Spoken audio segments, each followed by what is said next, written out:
दुर्गा सप्तशती पहला अध्याय। मेधा ऋषि का राजा सुरथ और समाधि को भगवती की महिमा बताते हुए मधु कैटभ वध का प्रसंग सुनाना।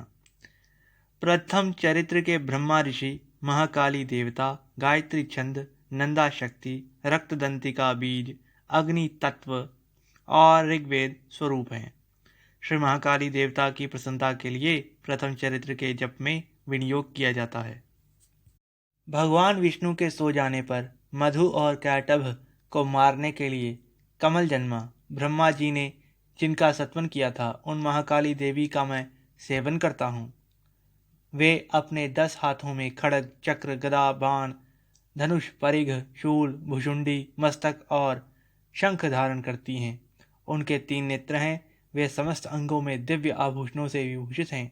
उनके शरीर की कांति नीलमणि के समान है तथा वे 10 मुख और 10 पैरों से युक्त हैं। मार्कंडेय ऋषि बोले, सूर्य के पुत्र सावर्णी जो 8वें मनु हुए, उनकी उत्पत्ति की कथा विस्तार पूर्वक कहता हूँ, सुनो।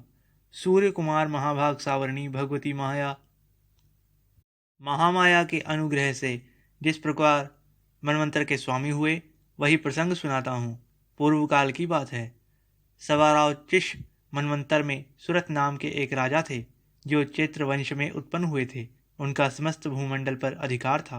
वे प्रजा का अपने पुत्रों की भांति धर्मपूर्वक पालन किया करते थे। तो भी उस समय कोल अधिवंसनी नाम के क्षत्रिय उनके शत्रु हो गए। राजा सुरथ की दंड नीति बड़ी प्रबल थी। उनका शत्रुओं के साथ घोर संग्राम हुआ। यद्यपि कोलाधिवंशी संख्या में कम थे, तो भी राजा सुरथ युद्ध में उनसे परास्त हो गए। तब वे युद्ध भूमि से अपने नगर को लौट आए और केवल अपने देश के राजा होकर रहने लगे। समूची पृथ्वी से अब उनका अधिकार जाता रहा, किंतु वहां भी उन प्रबल शत्रुओं ने उस पर आक्रमण कर दिया। सुरथ पर आक्रमण करने के पश्चात राजा का बल क्षीण हो चला था, इसलिए उनके दुष्ट, बलवान एवं दुरात्मा मंत्रियों ने वहां उनकी राजधानी में भी राजकीय सेना और खजाने को हथिया लिया।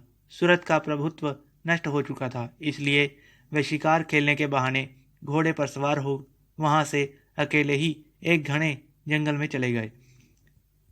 वहां उन्होंने विप्रवर मेधा मुनि का आश्रम देखा, जहां कितने ही हिंसक जीव अपनी स्वाभाविक हिंसावृत्ति को छोड़कर परम शांत भाव से रहते थे।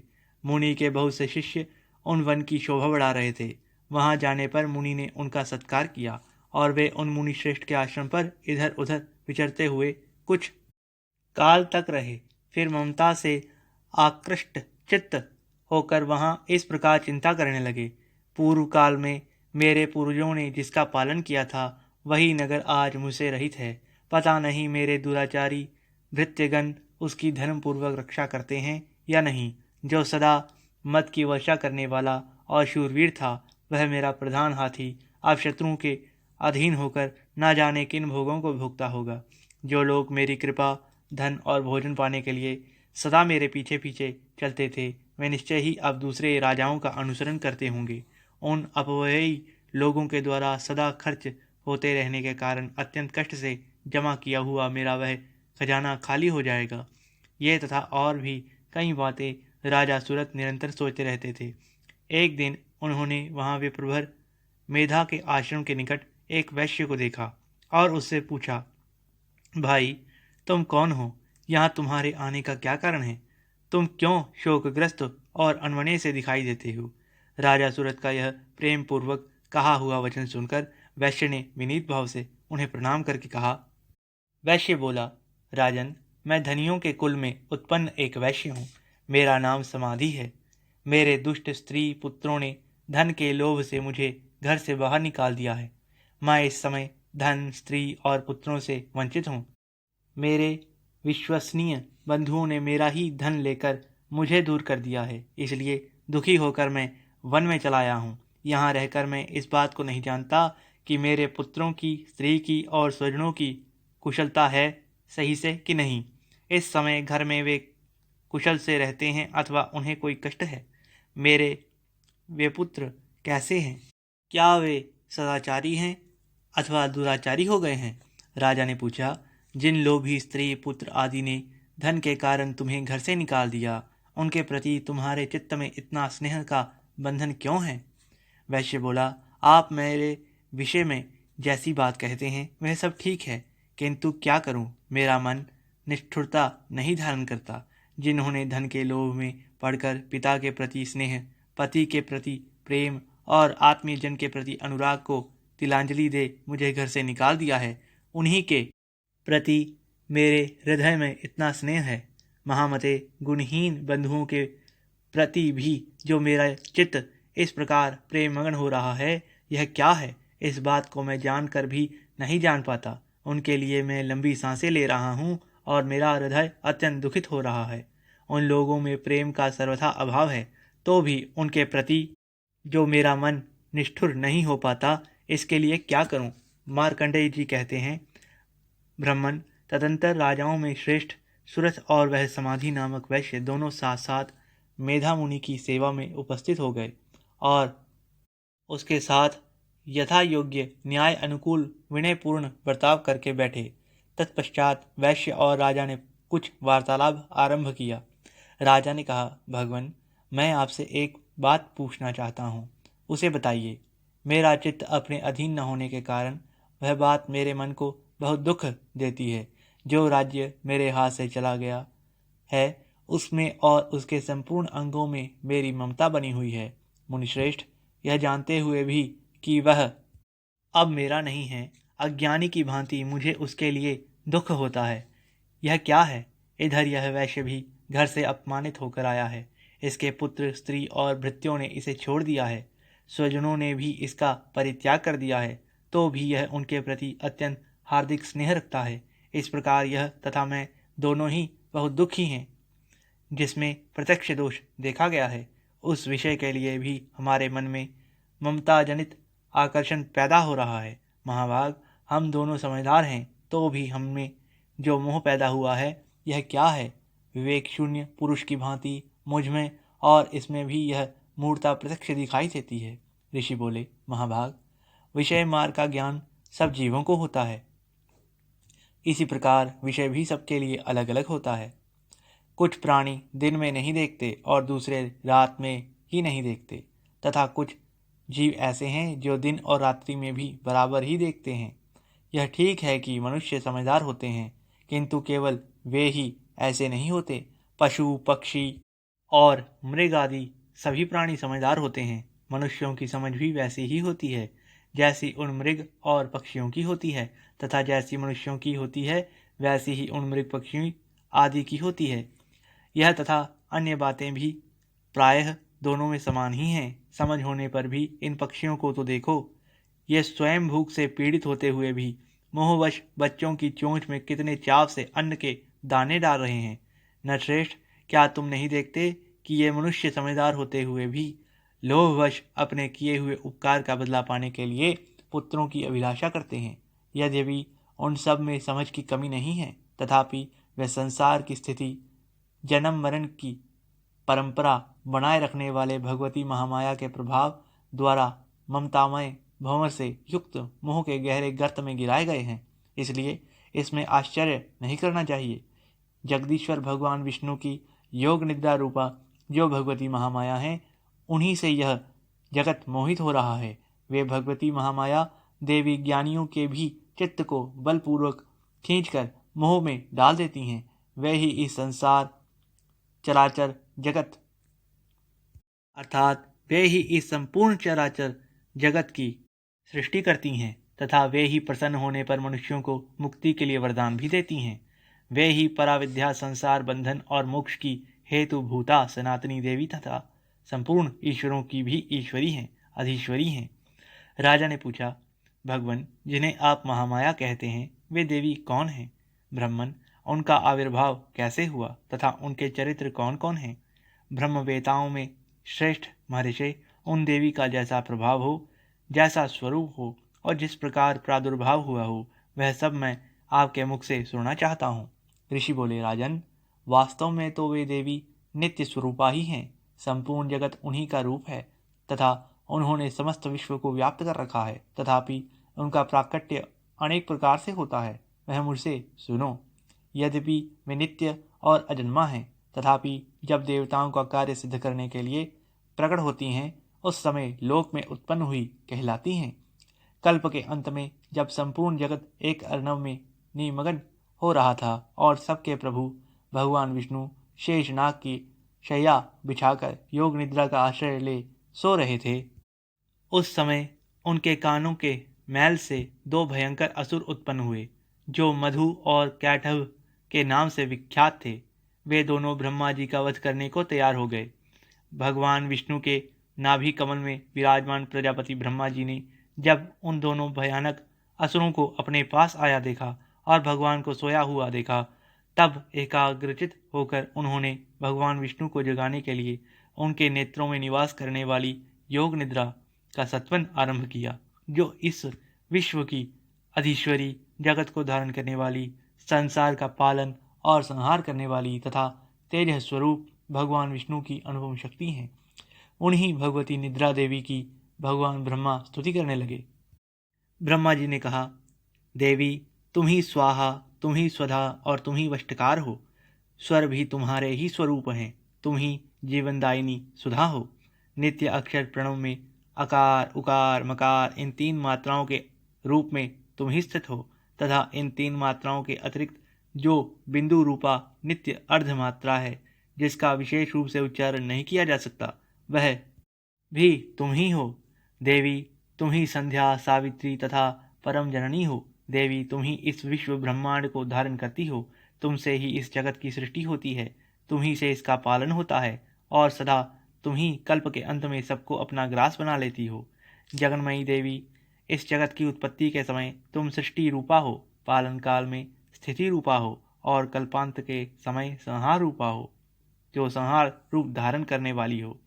तुम ही महाविद्या, महामाया, महामेधा, महास्मृति, महामोह रूपा महादेवी और महासुरी हो। तुम ही तीनों गुणों को उत्पन्न करने वाली सबकी प्रकृति हो। भयंकर कालरात्रि, महारात्रि और मोहरात्रि भी तुम ही हो। तुम ही श्री, तुम ही ईश्वरी, तुम ही ह्री और तुम ही बौद्ध स्वरूपा बुद्धि हो। लज्जा, पुष्टि, तुष्टि, शांति और क्षमा भी तुम ही हो।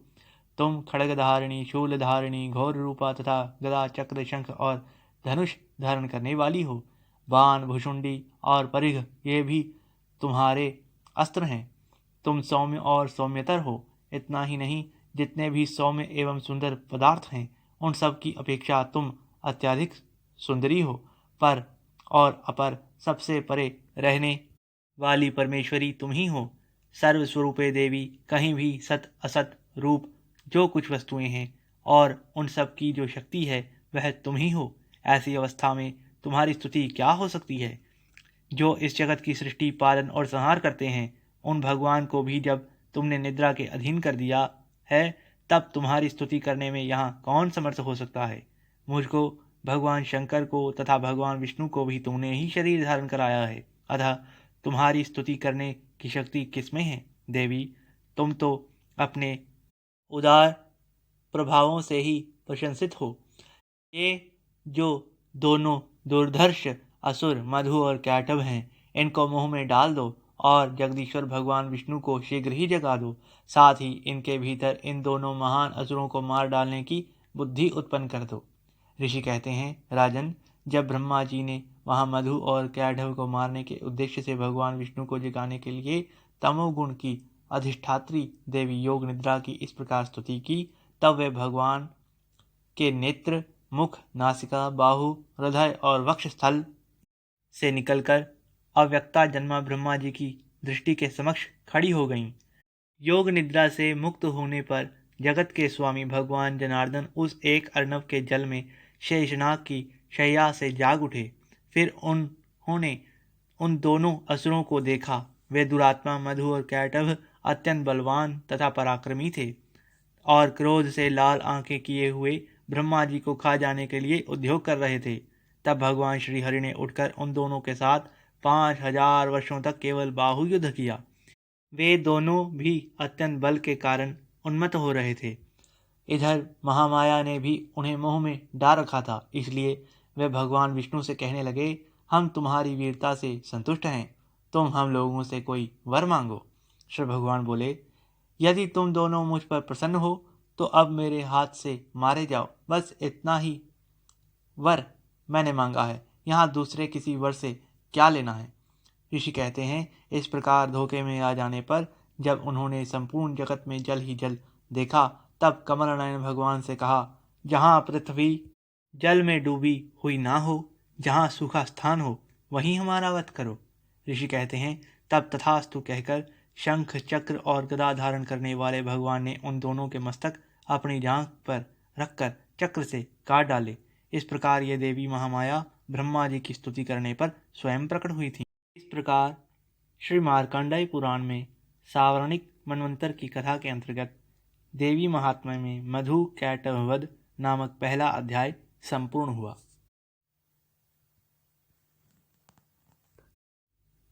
दुर्गा सप्तशती का दूसरा अध्याय, देवताओं के तेज से देवी का प्रादुर्भाव और महिषासुर की सेना का वध। ओम मध्यम चरित्र के विष्णु ऋषि, महालक्ष्मी देवता, उष्णिक छंद, शाकुंभरी शक्ति, दुर्गा बीज, वायु तत्व और यजुर्वेद स्वरूप है। श्री महालक्ष्मी की प्रसन्नता के लिए मध्यम चरित्र के पाठ में इसका विनियोग है। मैं कमल आसन पर बैठी हुई प्रसन्न मुख वाली महिषासुर मर्दिनी भगवती महालक्ष्मी का भजन करता हूँ, जो अपने हाथों में अक्षमाला, फरसा, गदा, बाण, वज्र, पद्म, धनुष, कुंडिका, दंड, शक्ति, खड्ग, ढाल, शंख, घंटा, मधुपात्र, शूल, पाश और चक्र धारण करती हैं। ऋषि कहते हैं, पूर्व काल में देवताओं और असुरों में पूरे 100 वर्षों तक घोर संग्राम हुआ था। उसमें असुरों का स्वामी महिषासुर था और देवताओं के नायक इंद्र थे। इस युद्ध में देवताओं की सेना महाबली असुरों से परास्त हो गई थी। संपूर्ण देवताओं को जीतकर महिषासुर इंद्र बन बैठा। तब पराजित देवता प्रजापति ब्रह्मा जी को आगे करके उस स्थान पर गए जहाँ भगवान शंकर और विष्णु विराजमान थे। देवताओं ने महिषासुर के पराक्रम तथा अपनी पराजय का यथावत वृतांत उन दोनों देवेश्वरों से विस्तार पूर्वक कह सुनाया। वे बोले, भगवान, महिषासुर सूर्य, इंद्र, अग्नि, वायु, चंद्रमा, यम, वरुण तथा अन्य देवताओं के भी अधिकार छीन कर स्वयं ही सबका अधिष्ठाता बना बैठा है। उस दुरात्मा महिष ने समस्त देवताओं को स्वर्ग से निकाल दिया है। अब वे मनुष्यों की भांति पृथ्वी पर विचरते हैं। दैत्यों की यह सारी करतूत हमने आप लोगों से कह सुनाई। अब हम आपकी ही शरण में आए हैं, उसके वध का कोई उपाय सोचिए। इस प्रकार देवताओं के वचन सुनकर भगवान विष्णु और शिव ने दैत्यों पर बड़ा क्रोध किया। उनकी भौहें तन गईं और मुंह टेढ़ा हो गया। तब अत्यंत कोप से भरे हुए चक्रपाणी श्री विष्णु के मुख से एक महान तेज प्रकट हुआ। इसी प्रकार ब्रह्मा, शंकर तथा इंद्र आदि अन्य अन्य देवताओं के शरीर से भी बड़ा भारी तेज निकला। वह सब मिलकर एक हो गया। महान तेज का वह पुंज जाज्वल्यमान पर्वत सा जान पड़ा। देवताओं ने देखा, वहां उसकी ज्वालाएं संपूर्ण दिशाओं में व्याप्त हो रही थी। संपूर्ण देवताओं के शरीर से प्रकट हुए उस तेज की कहीं तुलना नहीं थी। एकत्रित होने पर वह एक नारी के रूप में परिणित हो गया और अपने प्रकाश से तीनों लोकों में व्याप्त जान पड़ा। भगवान शंकर का जो तेज था, उससे उस देवी का मुख प्रकट हुआ। यमराज के तेज से उसके सिर के बाल निकल आए। श्री विष्णु भगवान के तेज से उसकी भुजाएं उत्पन्न हुई।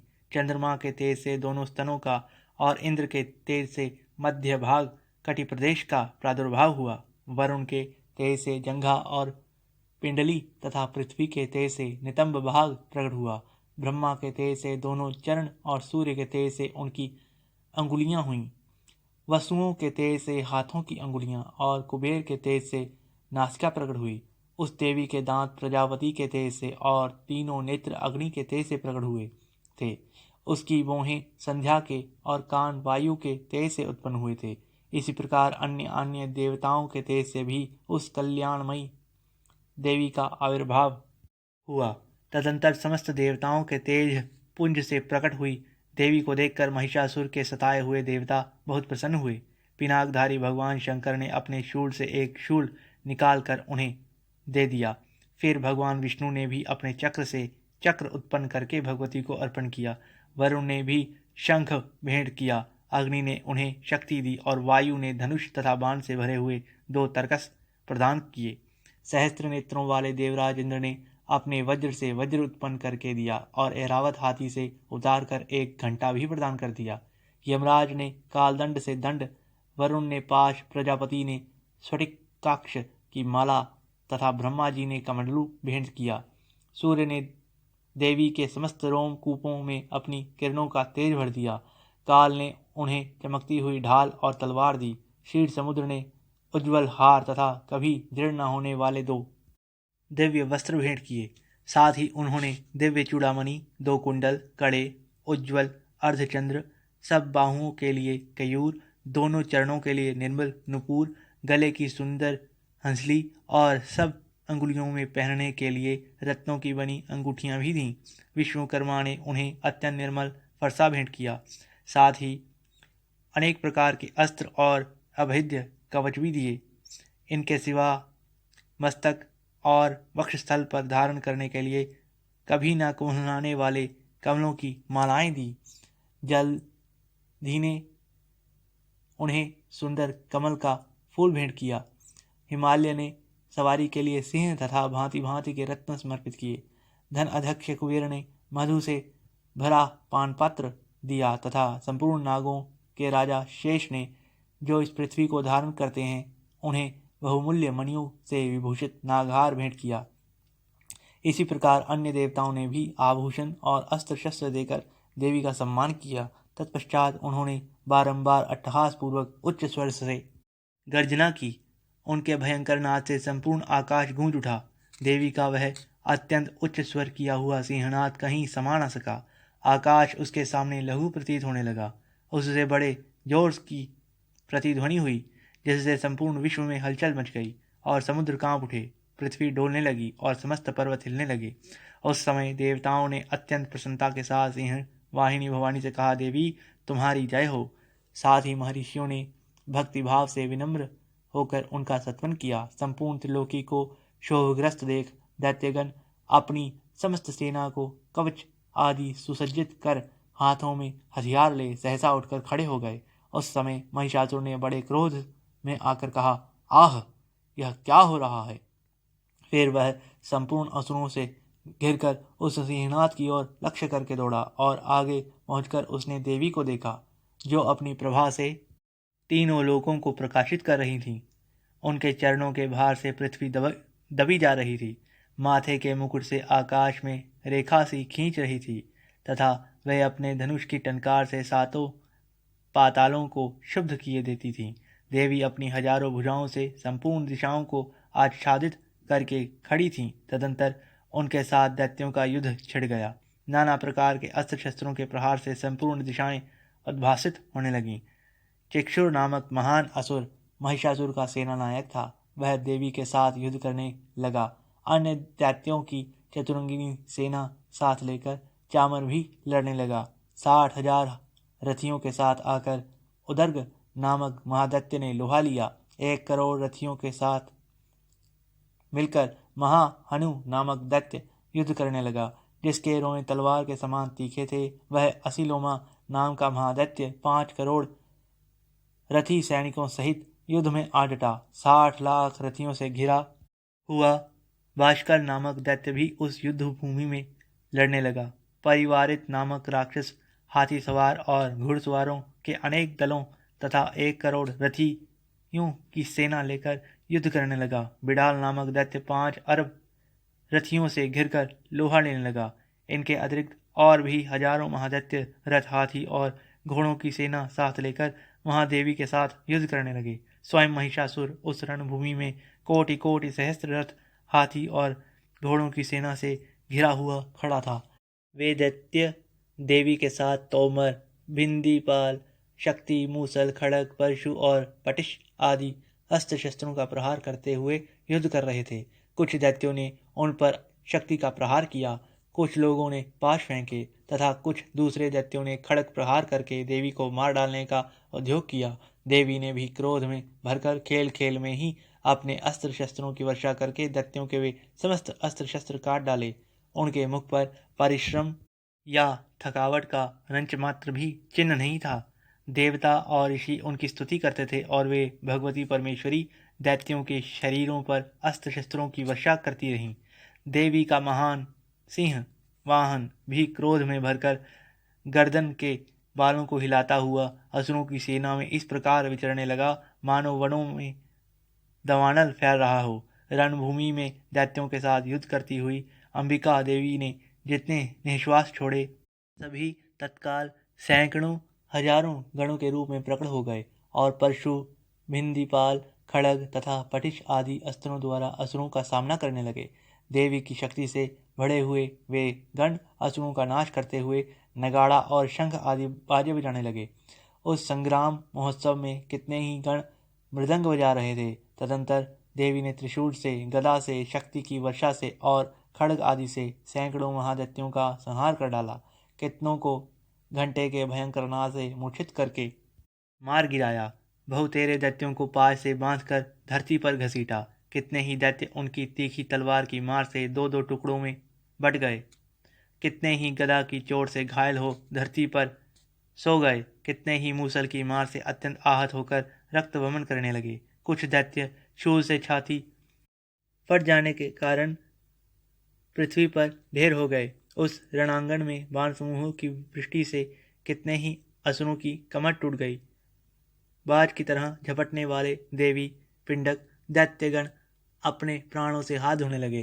किन्हीं की बाहें छिन्न भिन्न हो गईं, कितनों की गर्दनें कट गईं। कितने ही दैत्यों के मस्तक कट कट कर गिरने लगे। कुछ लोगों के शरीर मध्य भाग में ही विदीर्ण हो गए। कितने ही महादैत्य जांघें कट जाने से पृथ्वी पर गिर पड़े।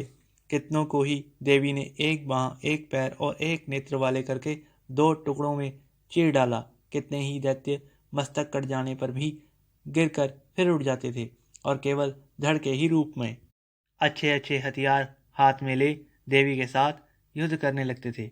दूसरे कबंध युद्ध के बाजों की लय पर नाचते थे। कितने ही बिना सिर के धड़ हाथों में खड्ग, शक्ति और रिष्टि लिए दौड़ते थे तथा दूसरे दूसरे महादैत्य ठहरो ठहरो ये कहते हुए देवी को युद्ध के लिए ललकारते थे। जहाँ वह घोर संग्राम हुआ था वहाँ की धरती देवी के गिराए हुए रथ, हाथी, घोड़े और असुरों की लाशों से ऐसी पट गई थी कि वहाँ चलना फिरना असंभव हो गया था। दैत्यों की सेना में हाथी, घोड़े और असुरों के शरीरों से इतनी अधिक मात्रा में रक्तपात हुआ था कि थोड़ी ही देर में वहाँ खून की बड़ी बड़ी नदियाँ बहने लगीं। जगदम्बा ने असुरों की विशाल सेना को क्षण भर में नष्ट कर दिया। ठीक उसी तरह जैसे तृण और काठ के भारी ढेर को आग कुछ ही क्षणों में भस्म कर देती है, और वह सिंह भी गर्दन के बालों को हिला हिलाकर जोर जोर से गर्जना करता हुआ दैत्यों के शरीरों से मानो उनके प्राण चूसने लेता। वहाँ देवी के गणों ने भी उन महादैत्यों के साथ ऐसा युद्ध किया जिससे आकाश में खड़े हुए देवतागण उन पर बहुत प्रसन्न और संतुष्ट हुए और फूलों की वर्षा करने लगे, फूल बरसाने लगे। इस प्रकार श्री मार्कंडेय पुराण में सावर्णिक मनवंतर की कथा के अंतर्गत देवी महात्म्य में महिषासुर की सेना का वध नामक दूसरा अध्याय पूरा हुआ। जय श्री जय श्री जय श्री जय श्री जय श्री जय श्री जय श्री। दुर्गा सप्तशती तीसरा अध्याय सेनापतियों सहित महिषासुर का वध। जगदम्बा के श्री अंगों की कांति उदय काल के सहस्त्रों सूर्यों के समान है। वे लाल रंग की रेशमी साड़ी पहने हुए हैं। उनके गले में मुंडमाला शोभा पा रही है। दोनों स्तनों पर रक्त चंदन का लेप लगा हुआ है। वे अपने कर कमलों में जपमालिका, विद्या और अभय तथा वर नामक मुद्राएं धारण किए हुए हैं। 3 नेत्रों से शोभित सुशोभित मुखारविंद की बड़ी शोभा हो रही है। उनके मस्तक पर चंद्रमा के साथ ही रत्नमय मुकुट बना है तथा वे कमल के आसन पर विराजमान हैं। ऐसी देवी को मैं भक्तिपूर्वक प्रणाम करता हूँ। ऋषि कहते हैं, दैत्यों की सेना को इस प्रकार तहस नहस देखते हुए महादैत्य सेनापति चिक्षुर क्रोध में भरकर अंबिका देवी से युद्ध करने के लिए आगे बढ़ा। वह असुर रणभूमि में देवी के ऊपर इस प्रकार बाणों की वर्षा करने लगा जैसे बादल मेरुगिरी के शिखर पर पानी की धार बरसा रहा हो। तब देवी ने अपने बाणों से उसके बाण समूहों को अनायास ही काटकर उसके घोड़ों और सारथी को भी मार डाला। साथ ही उसके धनुष तथा अत्यंत ऊंची ध्वजा को भी तत्काल काट गिराया। धनुष कट जाने पर उसके अंगों को अपने बाणों से बींध डाला। धनुष, रथ, घोड़े और सारथी के नष्ट हो जाने पर वह असुर ढाल और तलवार लेकर देवी की ओर दौड़ा। उसने तीखी धार वाली तलवार से सिंह के मस्तक पर चोट करके देवी की भी बाईं भुजा में बड़े वेग से प्रहार किया। राजन, देवी की बाह पर पहुंचते ही वह तलवार टूट गई। फिर तो क्रोध से लाल आंखें करके उस राक्षस ने शूल हाथ में ले लिया और उसे उस महादैत्य ने भगवती भद्रकाली के ऊपर चलाया।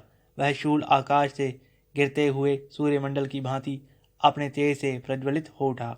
उस शूल को अपनी ओर आते देख देवी ने भी शूल का प्रहार कर दिया। उससे राक्षस के शूल के सैकड़ों टुकड़े हो गए। साथ ही महादैत्य चिक्षुर की भी धज्जियां उड़ गईं। वह प्राणों से हाथ धो बैठा।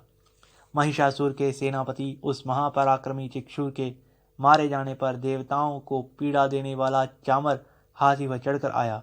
उसने भी देवी के ऊपर शक्ति का प्रहार किया, किंतु जगदम्बा ने उसे अपने हुंकार से ही आहत एवं निष्प्रभ कर दिया, तत्काल पृथ्वी पर गिरा दिया। शक्ति टूटकर गिरी हुई देख चामर को बड़ा क्रोध हुआ। अब उसने शूल चलाया, किंतु देवी ने उसे भी अपने बाणों द्वारा काट डाला।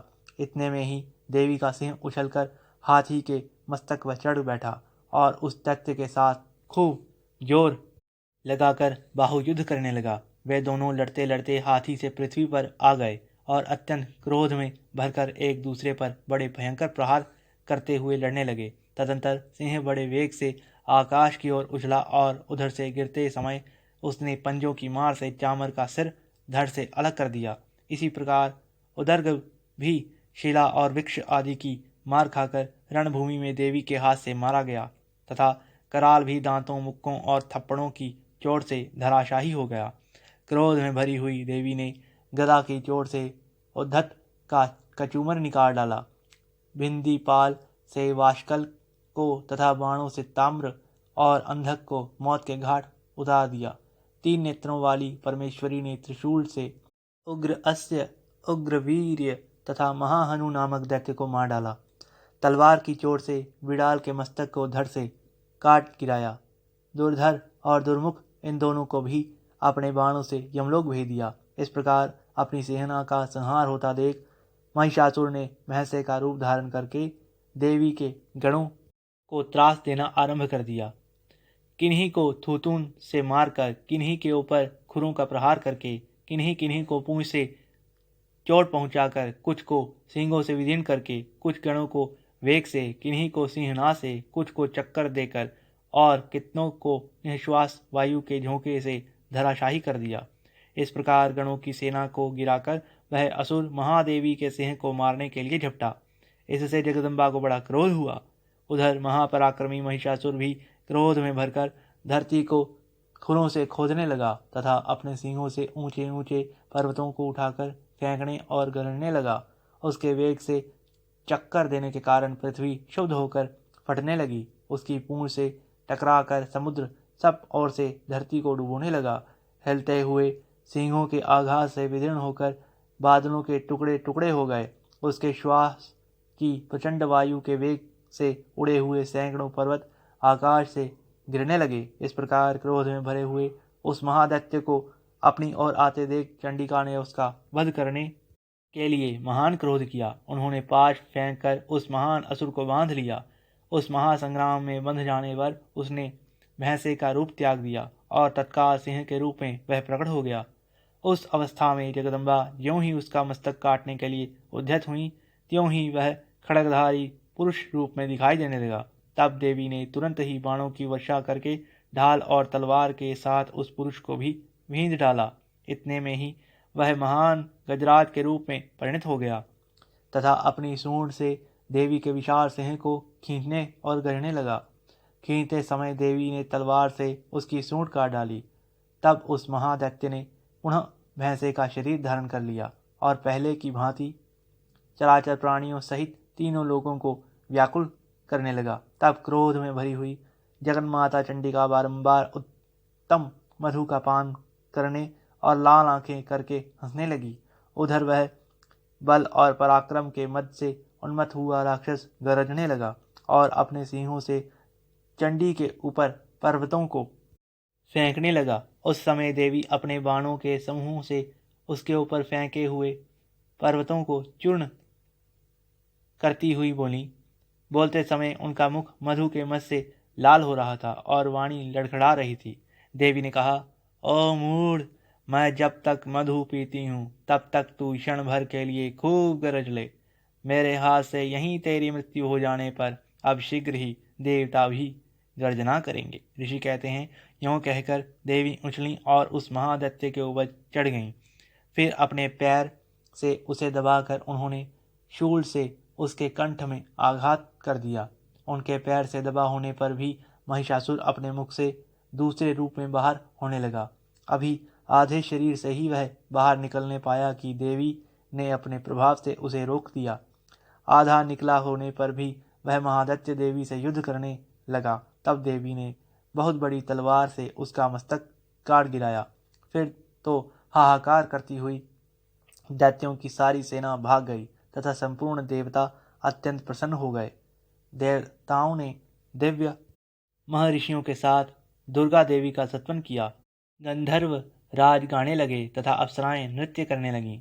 इस प्रकार श्री मार्कंडेय पुराण में सावर्णिक मनवंतर की कथा के अंतर्गत देवी महात्म्य महिषासुर वध नामक तीसरा अध्याय पूरा हुआ। धन्यवाद। जय माता। दुर्गा सप्तशती चतुर्थ अध्याय। इंद्र आदि देवताओं द्वारा देवी की स्तुति। सिद्धि की इच्छा रखने वाले पुरुष जिनकी सेवा करते हैं तथा देवता जिन्हें सब ओर से घेरे रहते हैं, उन जया नाम वाली दुर्गा देवी का ध्यान करें। उनके श्रीअंगों की आभा काले मेघ के समान श्याम है। वे अपने कटाक्षों से शत्रु समूह को भय प्रदान करती हैं। उनके मस्तक पर आबद्ध चंद्रमा की रेखा शोभा पाती है। वे अपने हाथों में शंख, चक्र, कृपाण और त्रिशूल धारण करती हैं। उनके 3 नेत्र हैं। वह सिंह के कंधे पर चढ़ी हुई हैं और अपने तेज से तीनों लोकों को परिपूर्ण कर रही हैं। ऋषि कहते हैं, अत्यंत पराक्रमी दुरात्मा महिषासुर तथा उसकी दैत्य सेना के देवी के हाथ से मारे जाने पर इंद्र आदि देवता प्रणाम के लिए गर्दन तथा कंधे झुकाकर उन भगवती दुर्गा का उत्तम वचनों द्वारा स्तवन करने लगे। उस समय उनके सुंदर अंगों में अत्यंत हर्ष के कारण रोमांच हो आया था। देवता बोले, संपूर्ण देवताओं की शक्ति का समुदाय ही जिनका स्वरूप है तथा जिन देवी ने अपनी शक्ति से संपूर्ण जगत को व्याप्त कर रखा है, समस्त देवताओं और महर्षियों की पूजनीय उन जगदम्बा को हम भक्तिपूर्वक नमस्कार करते हैं। वे हम लोगों का कल्याण करें। जिनके अनुपम प्रभाव और बल का वर्णन करने में भगवान शेषनाग, ब्रह्मा जी तथा महादेव भी समर्थ नहीं हैं, वे भगवती चंडिका संपूर्ण जगत का पालन एवं अशुभ भय का नाश करने का विचार करें। जो पुण्यात्माओं के घरों में स्वयं ही लक्ष्मी रूप से, पापियों के यहाँ दरिद्रता रूप से, शुद्ध अंतःकरण वाले पुरुषों के हृदय में बुद्धि रूप से, सत्पुरुषों में श्रद्धा रूप से तथा कुलीन मनुष्यों में लज्जा रूप से निवास करती हैं, उन आप भगवती दुर्गा को हम नमस्कार करते हैं। देवी, आप संपूर्ण विश्व का पालन कीजिए। देवी, आपके इस अचिंतनीय रूप का, असुरों का नाश करने वाले भारी पराक्रम का तथा समस्त देवताओं और दैत्यों के समक्ष युद्ध में प्रकट किए हुए आपके अद्भुत चरित्रों का हम किस प्रकार वर्णन करें। आप संपूर्ण जगत की उत्पत्ति में कारण हैं। आप में सत्वगुण, रजोगुण और तमोगुण, ये तीनों गुण मौजूद हैं, तो भी दोषों के साथ आपका संसर्ग नहीं जान पड़ता। भगवान विष्णु और महादेव जी आदि देवता भी आपका पार नहीं पाते। आप ही सबका आश्रय हैं। यह समस्त जगत आपका अंशभूत है, क्योंकि आप सबकी आदिभूत अव्याकृता पराशक्ति हैं। देवी, संपूर्ण यज्ञों में जिसके उच्चारण से सब देवता तृप्ति लाभ करते हैं, वह स्वाहा आप ही हैं। इसके अतिरिक्त आप पितरों की भी तृप्ति का कारण हैं। अतएव सब लोग आपको स्वधा भी कहते हैं। देवी, जो मोक्ष की प्राप्ति का साधन है, अचिंतनीय महाव्रत स्वरूपा है, समस्त दोषों से रहित, जितेंद्रिय तत्व को ही सार वस्तु मानने वाले तथा मोक्ष की अभिलाषा रखने वाले मुनिजन जिसका सत्वन करते हैं, अभ्यास करते हैं, वह भगवती पराविद्या आप ही हैं। आप शब्द स्वरूपा हैं। अत्यंत निर्मल ऋग्वेद, यजुर्वेद तथा उद्गीत के मनोहर पदों के पाठ से युक्त सामवेद का भी आधार आप ही हैं। आप देवी त्रयी, तीनों वेद और भगवती छहों ऐश्वर्यों से युक्त हैं। इस विश्व की उत्पत्ति एवं पालन के लिए आप ही वार्ता, खेती एवं आजीविका के रूप में प्रकट हुई हैं। आप संपूर्ण जगत की घोर पीड़ा का नाश करने वाली हैं। देवी, जिससे समस्त शास्त्रों के सार का ज्ञान होता है, वह मेधा शक्ति आप ही हैं। दुर्गम भवसागर से पार उतारने वाली नौका रूपा दुर्गा देवी भी आप ही हैं। आपकी कहीं भी आसक्ति नहीं है। कैढ़व के शत्रु भगवान विष्णु के वक्षस्थल में एकमात्र निवास करने वाली भगवती लक्ष्मी तथा भगवान चंद्रशेखर के द्वारा सम्मानित गौरी देवी भी आप ही हैं। आपका मुख मंद मुस्कान से सुशोभित, निर्मल, पूर्ण चंद्रमा के बिंब का अनुकरण करने वाला और उत्तम स्वर्ण की मनोहर कांति से कमनीय है। तो भी उसे देखकर महिषासुर को क्रोध हुआ और सहसा उसने उस पर प्रहार कर दिया। यह बड़े आश्चर्य की बात है। देवी, वही मुख जब क्रोध से युक्त होने पर उदयकाल के चंद्रमा की भांति लाल और तनी हुई भौहों के कारण विकराल हो उठा, तब उसे देखकर जो महिषासुर के प्राण तुरंत नहीं निकल गए, यह उससे भी बढ़कर आश्चर्य की बात है, क्योंकि क्रोध में भरे हुए यमराज को देखकर भला कौन जीवित रह सकता है। देवी, आप प्रसन्न होइए, प्रसन्न होइए। परमात्म स्वरूपा, आपके प्रसन्न होने पर जगत का अभय उदय होता है और क्रोध में भर जाने पर आप तत्काल ही कितने कुलों का सर्वनाश कर डालती हैं। यह बात अभी अनुभव में आई है, क्योंकि महिषासुर और उसकी यह विशाल सेना क्षण भर में आपके कोप से नष्ट हो गई है। सदा अभय उदय प्रदान करने वाली आप जिन पर प्रसन्न रहती हैं, वे ही देश में सम्मानित हैं। उन्हीं को धन और यश की प्राप्ति होती है। उन्हीं का धर्म कभी शिथिल नहीं होता तथा वे ही अपने हृष्ट पुष्ट स्त्री पुत्र और भृत्यों के साथ धन्य माने जाते हैं। देवी, आपकी ही कृपा से पुण्यात्मा पुरुष प्रतिदिन अत्यंत श्रद्धापूर्वक सदा सब प्रकार के धर्म अनुकूल कर्म करता है और उसके प्रभाव से स्वर्गलोक में जाता है। इसलिए आप तीनों लोकों में निश्चय ही मनोवांछित फल देने वाली हैं। माँ दुर्गे, आप स्मरण करने पर सब प्राणियों का भय हर लेती हैं और स्वस्थ पुरुषों द्वारा चिंतन करने पर उन्हें परम कल्याणमयी बुद्धि प्रदान करती हैं। दुख, दरिद्रता और भय हरने वाली देवी, आपके सिवा दूसरी कौन है, जिसका चित्त सबका उपकार करने के लिए सदा ही दयाद्र रहता है। देवी, इन राक्षसों के मारने से संसार को सुख मिले तथा ये राक्षस चिरकाल तक नरक में रहने के लिए भले ही पाप करते रहे हों, इस समय संग्राम में मृत्यु को प्राप्त होकर स्वर्गलोक में जाएं। निश्चय ही यही सोचकर आप शत्रुओं का वध करती हैं। आप शत्रुओं पर भी शस्त्रों का प्रहार क्यों करती हैं? समस्त असुरों को दृष्टिपात मात्र से ही भस्म क्यों नहीं कर देती? इसमें एक रहस्य है। ये शत्रु भी हमारे शस्त्रों से पवित्र होकर उत्तम लोकों में जाएं। इस प्रकार उनके प्रति भी आपका विचार अत्यंत उत्तम रहता है। खड्ग के तेज पुंज की भयंकर दीप्ति से तथा आपके त्रिशूल के अग्रभाग की घनीभूत प्रभा से चौंधिया कर जो असुरों की आंखें फूट नहीं गईं, उसमें कारण यही था कि वे मनोहर रश्मियों से युक्त चंद्रमा के समान आनंद प्रदान करने वाले आपके इस सुंदर मुख का दर्शन करते थे। देवी, आपका शील दुराचारियों के बुरे बर्ताव को दूर करने वाला है।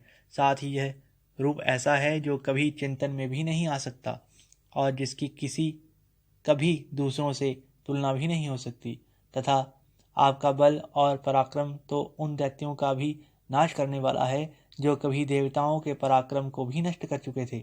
इस प्रकार आपने शत्रुओं पर भी अपनी दया ही प्रकट की है। वरदायिनी देवी, आपके इस पराक्रम की किसके साथ तुलना हो सकती है तथा शत्रुओं को भय देने वाले एवं अत्यंत मनोहर ऐसा रूप आपके सिवा और कहाँ है?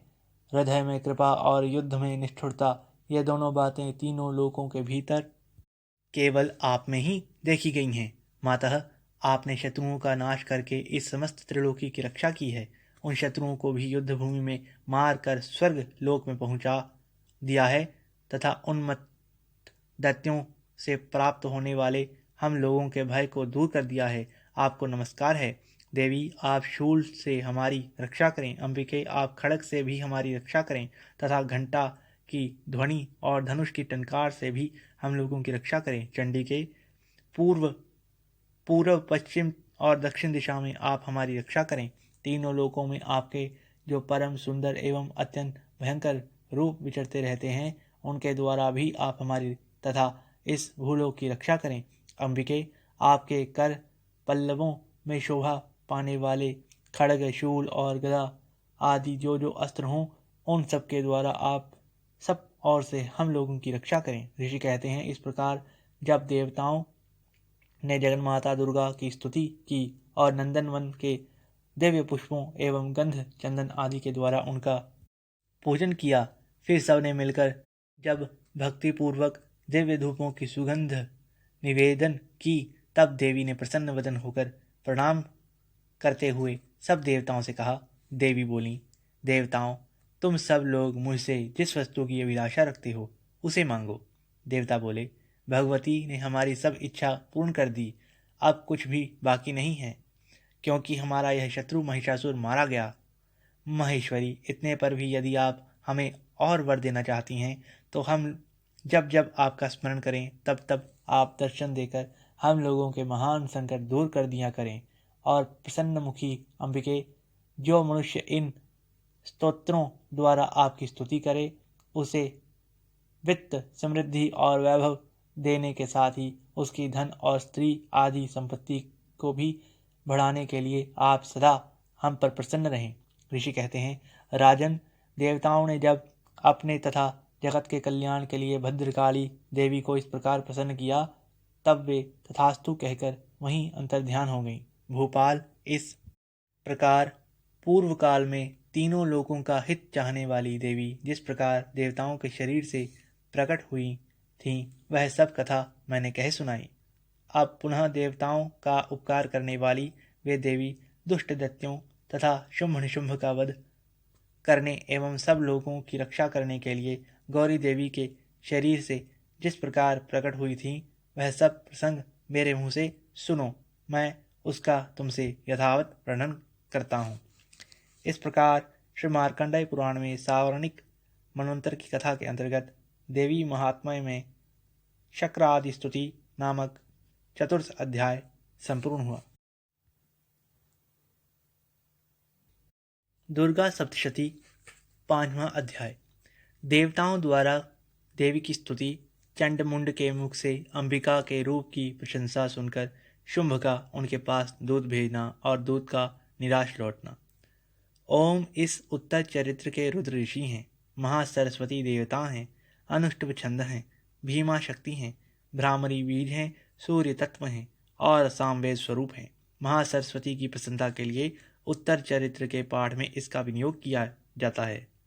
जो अपने कर कमलों में घंटा, शूल, हल, शंख, मूसल, चक्र, धनुष और बाण धारण करती हैं, शरद ऋतु के शोभा संपन्न चंद्रमा के समान जिनकी मनोहर कांति है, जो तीनों लोकों की आधारभूता और शुंभ आदि दैत्यों का नाश करने वाली हैं, तथा गौरी के शरीर से जिनका प्राकट्य हुआ है, उन महासरस्वती देवी का मैं निरंतर भजन करता हूँ। ऋषि कहते हैं, पूर्व काल में शुंभ और निशुंभ नामक असुरों ने अपने बल के घमंड में आकर शचीपति इंद्र के हाथ से तीनों लोकों का राज्य और यज्ञ भाग छीन लिए। वे ही दोनों सूर्य, चंद्रमा, कुबेर, यम और वरुण के अधिकार का भी उपयोग करने लगे। वायु और अग्नि का कार्य भी वे ही करने लगे। उन दोनों ने सब देवताओं को अपमानित, राज्य भ्रष्ट कर पराजित तथा अधिकारहीन करके स्वर्ग से निकाल दिया था। उन दोनों महान असुरों से तिरस्कृत होकर देवताओं ने अपराजिता देवी का स्मरण किया और सोचा, जगदम्बा ने हम लोगों को वर दिया था कि आपत्ति काल में स्मरण करने पर मैं तुम्हारी सब आपत्तियों का तत्काल नाश कर दूंगी। यह विचार कर देवता गिरिराज हिमालय पर गए और वहां भगवती विष्णु माया की स्तुति करने लगे।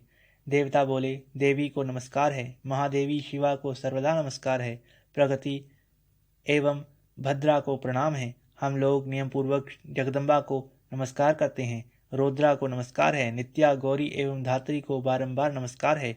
ज्योत्सनामयी, चंद्र रूपिणी एवं सुख स्वरूपा देवी को सतत प्रणाम है। शरणागतों का कल्याण करने वाली वृद्धि एवं सिद्धि रूपा देवी को हम बारंबार नमस्कार करते हैं। नेरेत्री राक्षसों की लक्ष्मी, राजाओं की लक्ष्मी तथा शर्वाणी शिव पत्नी स्वरूपा आप जगदम्बा को बार बार नमस्कार है। दुर्गा, दुर्गपारा, दुर्गम, संकट से पार उतारने वाली, सारा सबकी सारभूता, सर्वकारिणी ख्याति कृष्णा और धूम्रा देवी को सर्वदा नमस्कार है। अत्यंत सौम्य तथा अत्यंत रौद्र रूपा देवी को हम नमस्कार करते हैं। उन्हें हमारा बारंबार प्रणाम है। जगत आधारभूता कृति देवी को बारंबार नमस्कार है। जो देवी सब प्राणियों में विष्णु माया के नाम से कही जाती हैं, उनको नमस्कार है, उनको नमस्कार है, उनको बारंबार नमस्कार है। जो देवी सब प्राणियों में चेतना कहलाती हैं, उनको नमस्कार है, उनको नमस्कार, उनको बारंबार नमस्कार है। जो देवी सब प्राणियों में बुद्धि रूप से स्थित हैं, उनको नमस्कार, उनको नमस्कार, उनको बारंबार नमस्कार है। जो देवी सब प्राणियों में निद्रा रूप से स्थित हैं, उनको नमस्कार, उनको नमस्कार, उनको बारंबार नमस्कार है। जो देवी सब प्राणियों में शुद्धा रूप से स्थित हैं, उनको नमस्कार, उनको नमस्कार, उनको बारंबार नमस्कार है। जो देवी सब प्राणियों में छाया रूप से स्थित हैं, उनको नमस्कार, उनको नमस्कार, उनको बारंबार नमस्कार है। जो देवी सब प्राणियों में शक्ति रूप से स्थित हैं, उनको नमस्कार, उनको नमस्कार, उनको बारंबार नमस्कार है। जो देवी सब प्राणियों में तृष्णा रूप से स्थित हैं, उनको नमस्कार, उनको नमस्कार, उनको बारंबार नमस्कार है। जो देवी सब प्राणियों में शांति क्षमा रूप से स्थित हैं, उनको नमस्कार, उनको नमस्कार, उनको बारंबार नमस्कार है। जो देवी सब प्राणियों में जाति रूप से स्थित हैं, उनको नमस्कार, उनको नमस्कार, उनको बारंबार नमस्कार है। जो देवी सब प्राणियों में लज्जा रूप से स्थित हैं, उनको नमस्कार, उनको नमस्कार, उनको बारंबार नमस्कार है। जो देवी सब प्राणियों में शांति रूप से स्थित हैं, उनको नमस्कार, उनको नमस्कार, उनको बारंबार नमस्कार है। जो देवी सब प्राणियों में श्रद्धा रूप से स्थित हैं, उनको नमस्कार, उनको नमस्कार, उनको बारंबार नमस्कार है। जो देवी सब प्राणियों में कांति रूप से स्थित हैं, उनको नमस्कार, उनको नमस्कार, उनको बारंबार नमस्कार है। जो देवी सब प्राणियों में लक्ष्मी रूप से स्थित हैं, उनको नमस्कार, उनको नमस्कार, उनको बारंबार नमस्कार है। जो देवी सब प्राणियों में वृत्ति रूप से स्थित हैं, उनको नमस्कार, उनको नमस्कार, उनको बारंबार नमस्कार है। जो देवी सब प्राणियों में स्मृति रूप से स्थित हैं, उनको नमस्कार, उनको नमस्कार, उनको बारंबार नमस्कार है। जो देवी सब प्राणियों में दया रूप से स्थित हैं, उनको नमस्कार, उनको नमस्कार, उनको बारंबार नमस्कार है। जो देवी सब प्राणियों में तुष्टि रूप से स्थित हैं, उनको नमस्कार, उनको नमस्कार, उनको बारंबार नमस्कार है। जो देवी सब प्राणियों में माता रूप से स्थित हैं, उनको नमस्कार, उनको नमस्कार, उनको बारंबार नमस्कार है। जो देवी सब प्राणियों में भ्रांति रूप से स्थित हैं, उनको नमस्कार, उनको नमस्कार, उनको बारंबार नमस्कार है। जो देवी जीवों के इंद्रिय वर्ग की अधिष्ठात्री देवी एवं सब प्राणियों में सदा व्याप्त रहने वाली हैं, उनको उन व्याप्ति देवी को बारंबार नमस्कार है। जो देवी चैतन्य रूप से इस संपूर्ण जगत को व्याप्त करके स्थित हैं, उनको नमस्कार, उनको नमस्कार, उनको बारंबार नमस्कार है। पूर्व काल में अपने अभिष्ट की प्राप्ति होने से देवताओं ने जिनकी स्तुति की तथा देवराज इंद्र ने बहुत दिनों तक जिनका सेवन किया, वह कल्याण की साधन भूता ईश्वरी हमारा कल्याण और मंगल करे तथा सारी आपत्तियों का नाश कर डाले।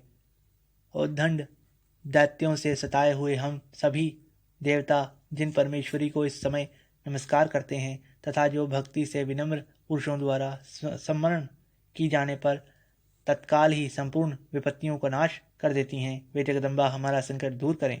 ऋषि कहते हैं, राजन, इस प्रकार जब देवता स्तुति कर रहे थे, उस समय पार्वती देवी गंगा जी के जल में स्नान करने के लिए वहां आईं।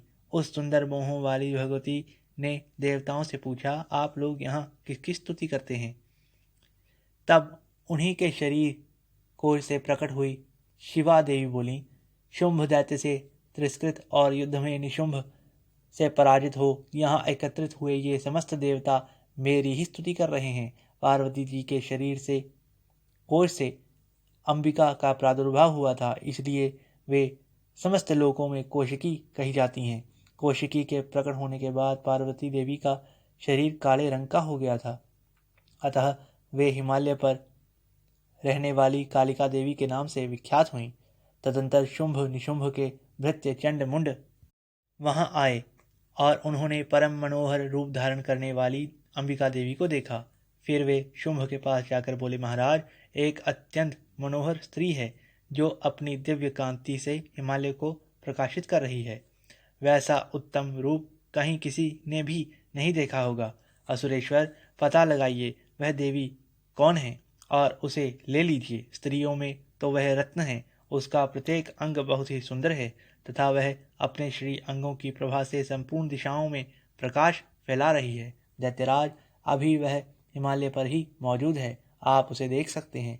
प्रभो, तीनों लोकों में मणि, हाथी और घोड़े आदि जितने भी रत्न हैं, वे सब इस समय आपके घर में शोभा पाते हैं। हाथियों में रत्न भूत ऐरावत, यह पारिजात का वृक्ष और यह उच्चैःश्रवा घोड़ा, यह सब आपने इंद्र से ले लिया है। हंसों से जुता हुआ यह विमान भी आपके आंगन में शोभा पाता है। यह रत्नभूत अद्भुत विमान जो पहले ब्रह्मा जी के पास था, अब आपके यहाँ लाया गया है। यह महापद्म नामक निधि आप कुबेर से छीन लाए हैं। समुद्र ने भी आपको किनी नाम की माला भेंट की है, जो केसरों से सुशोभित है और जिसके कमल कुम्हलाते नहीं हैं। स्वर्ण की वर्षा करने वाला वरुण का छत्र भी आपके घर में शोभा पाता है तथा यह श्रेष्ठ रथ जो पहले प्रजापति के अधिकार में था, अब आपके पास मौजूद है। दैत्येश्वर, मृत्यु की उत्क्रांतिदा नाम वाली शक्ति भी आपने छीन ली है तथा वरुण का पाश और समुद्र में होने वाले सब प्रकार के रत्न आपके भाई निशुंभ के अधिकार में हैं। अग्नि ने भी स्वतः शुद्ध किए हुए 2 वस्त्र आपकी सेवा में अर्पित किए हैं। दैत्यराज, इस प्रकार सभी रत्न आपके पास एकत्र रूप से मौजूद हैं, आपने एकत्र कर लिए हैं।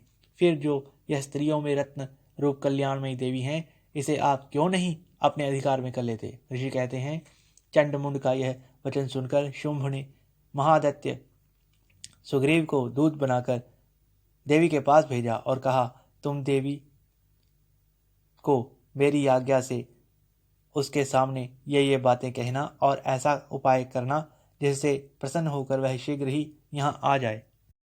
वह दूत पर्वत के अत्यंत रमणीय प्रदेश में जहाँ देवी मौजूद थी गया और मधुर वाणी में कोमल वचन बोला। दूत बोला, देवी, दैत्यराज शुंभ इस समय तीनों लोकों के परमेश्वर हैं। मैं उन्हीं का भेजा हुआ दूत हूँ और यहाँ तुम्हारे ही पास आया हूँ।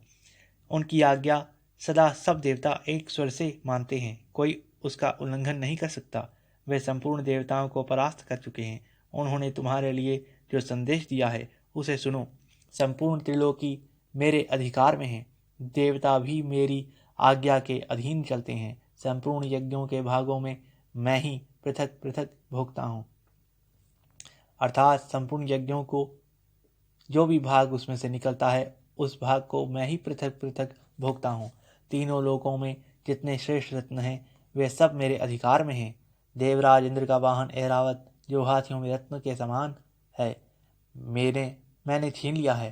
क्षीर सागर का मंथन करने से जो अश्वरत्न उच्चैःश्रवा प्रकट हुआ था, उसे देवताओं ने मेरे पैरों पर पड़कर समर्पित किया है।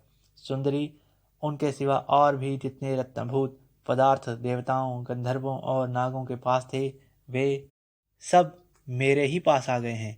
देवी, हम लोग तुम्हें संसार की स्त्रियों में रत्न मानते हैं, अतः तुम हमारे पास आ जाओ, क्योंकि रत्नों का उपभोग करने वाले हम ही हैं।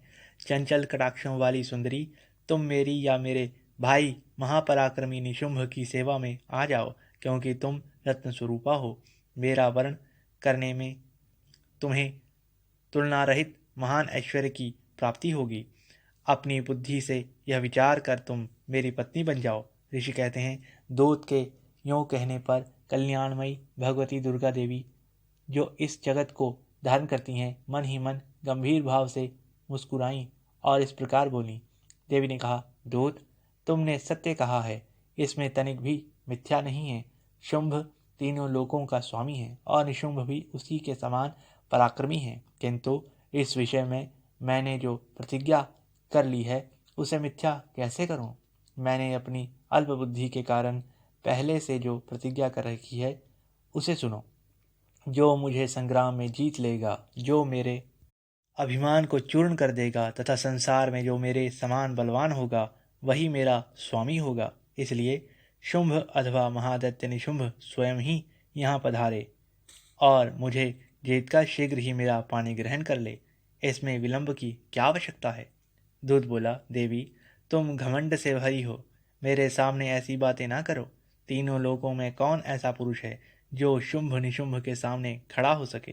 देवी, अन्य देवताओं के सामने भी सारे देवता युद्ध में नहीं ठहर सकते, फिर तुम अकेली स्त्री होकर कैसे ठहर सकती हो? जिन शुंभ आदि दैत्यों के सामने इंद्र आदि देवता भी युद्ध में खड़े नहीं हुए, उनके सामने तुम स्त्री होकर कैसे जाओगी? इसलिए तुम मेरे ही कहने से शुंभ निशुंभ के पास चली चलो। ऐसा करने से तुम्हारे गौरव की रक्षा होगी, अन्यथा जब वे केश पकड़कर घसीटेंगे तब तुम्हें अपनी प्रतिष्ठा खोकर जाना पड़ेगा। देवी ने कहा, तुम्हारा कहना ठीक है, शुंभ बलवान है और निशुंभ भी बड़े पराक्रमी हैं, किंतु क्या करूं? मैंने पहले बिना सोचे समझे प्रतिज्ञा कर ली है, अतः अब तुम जाओ।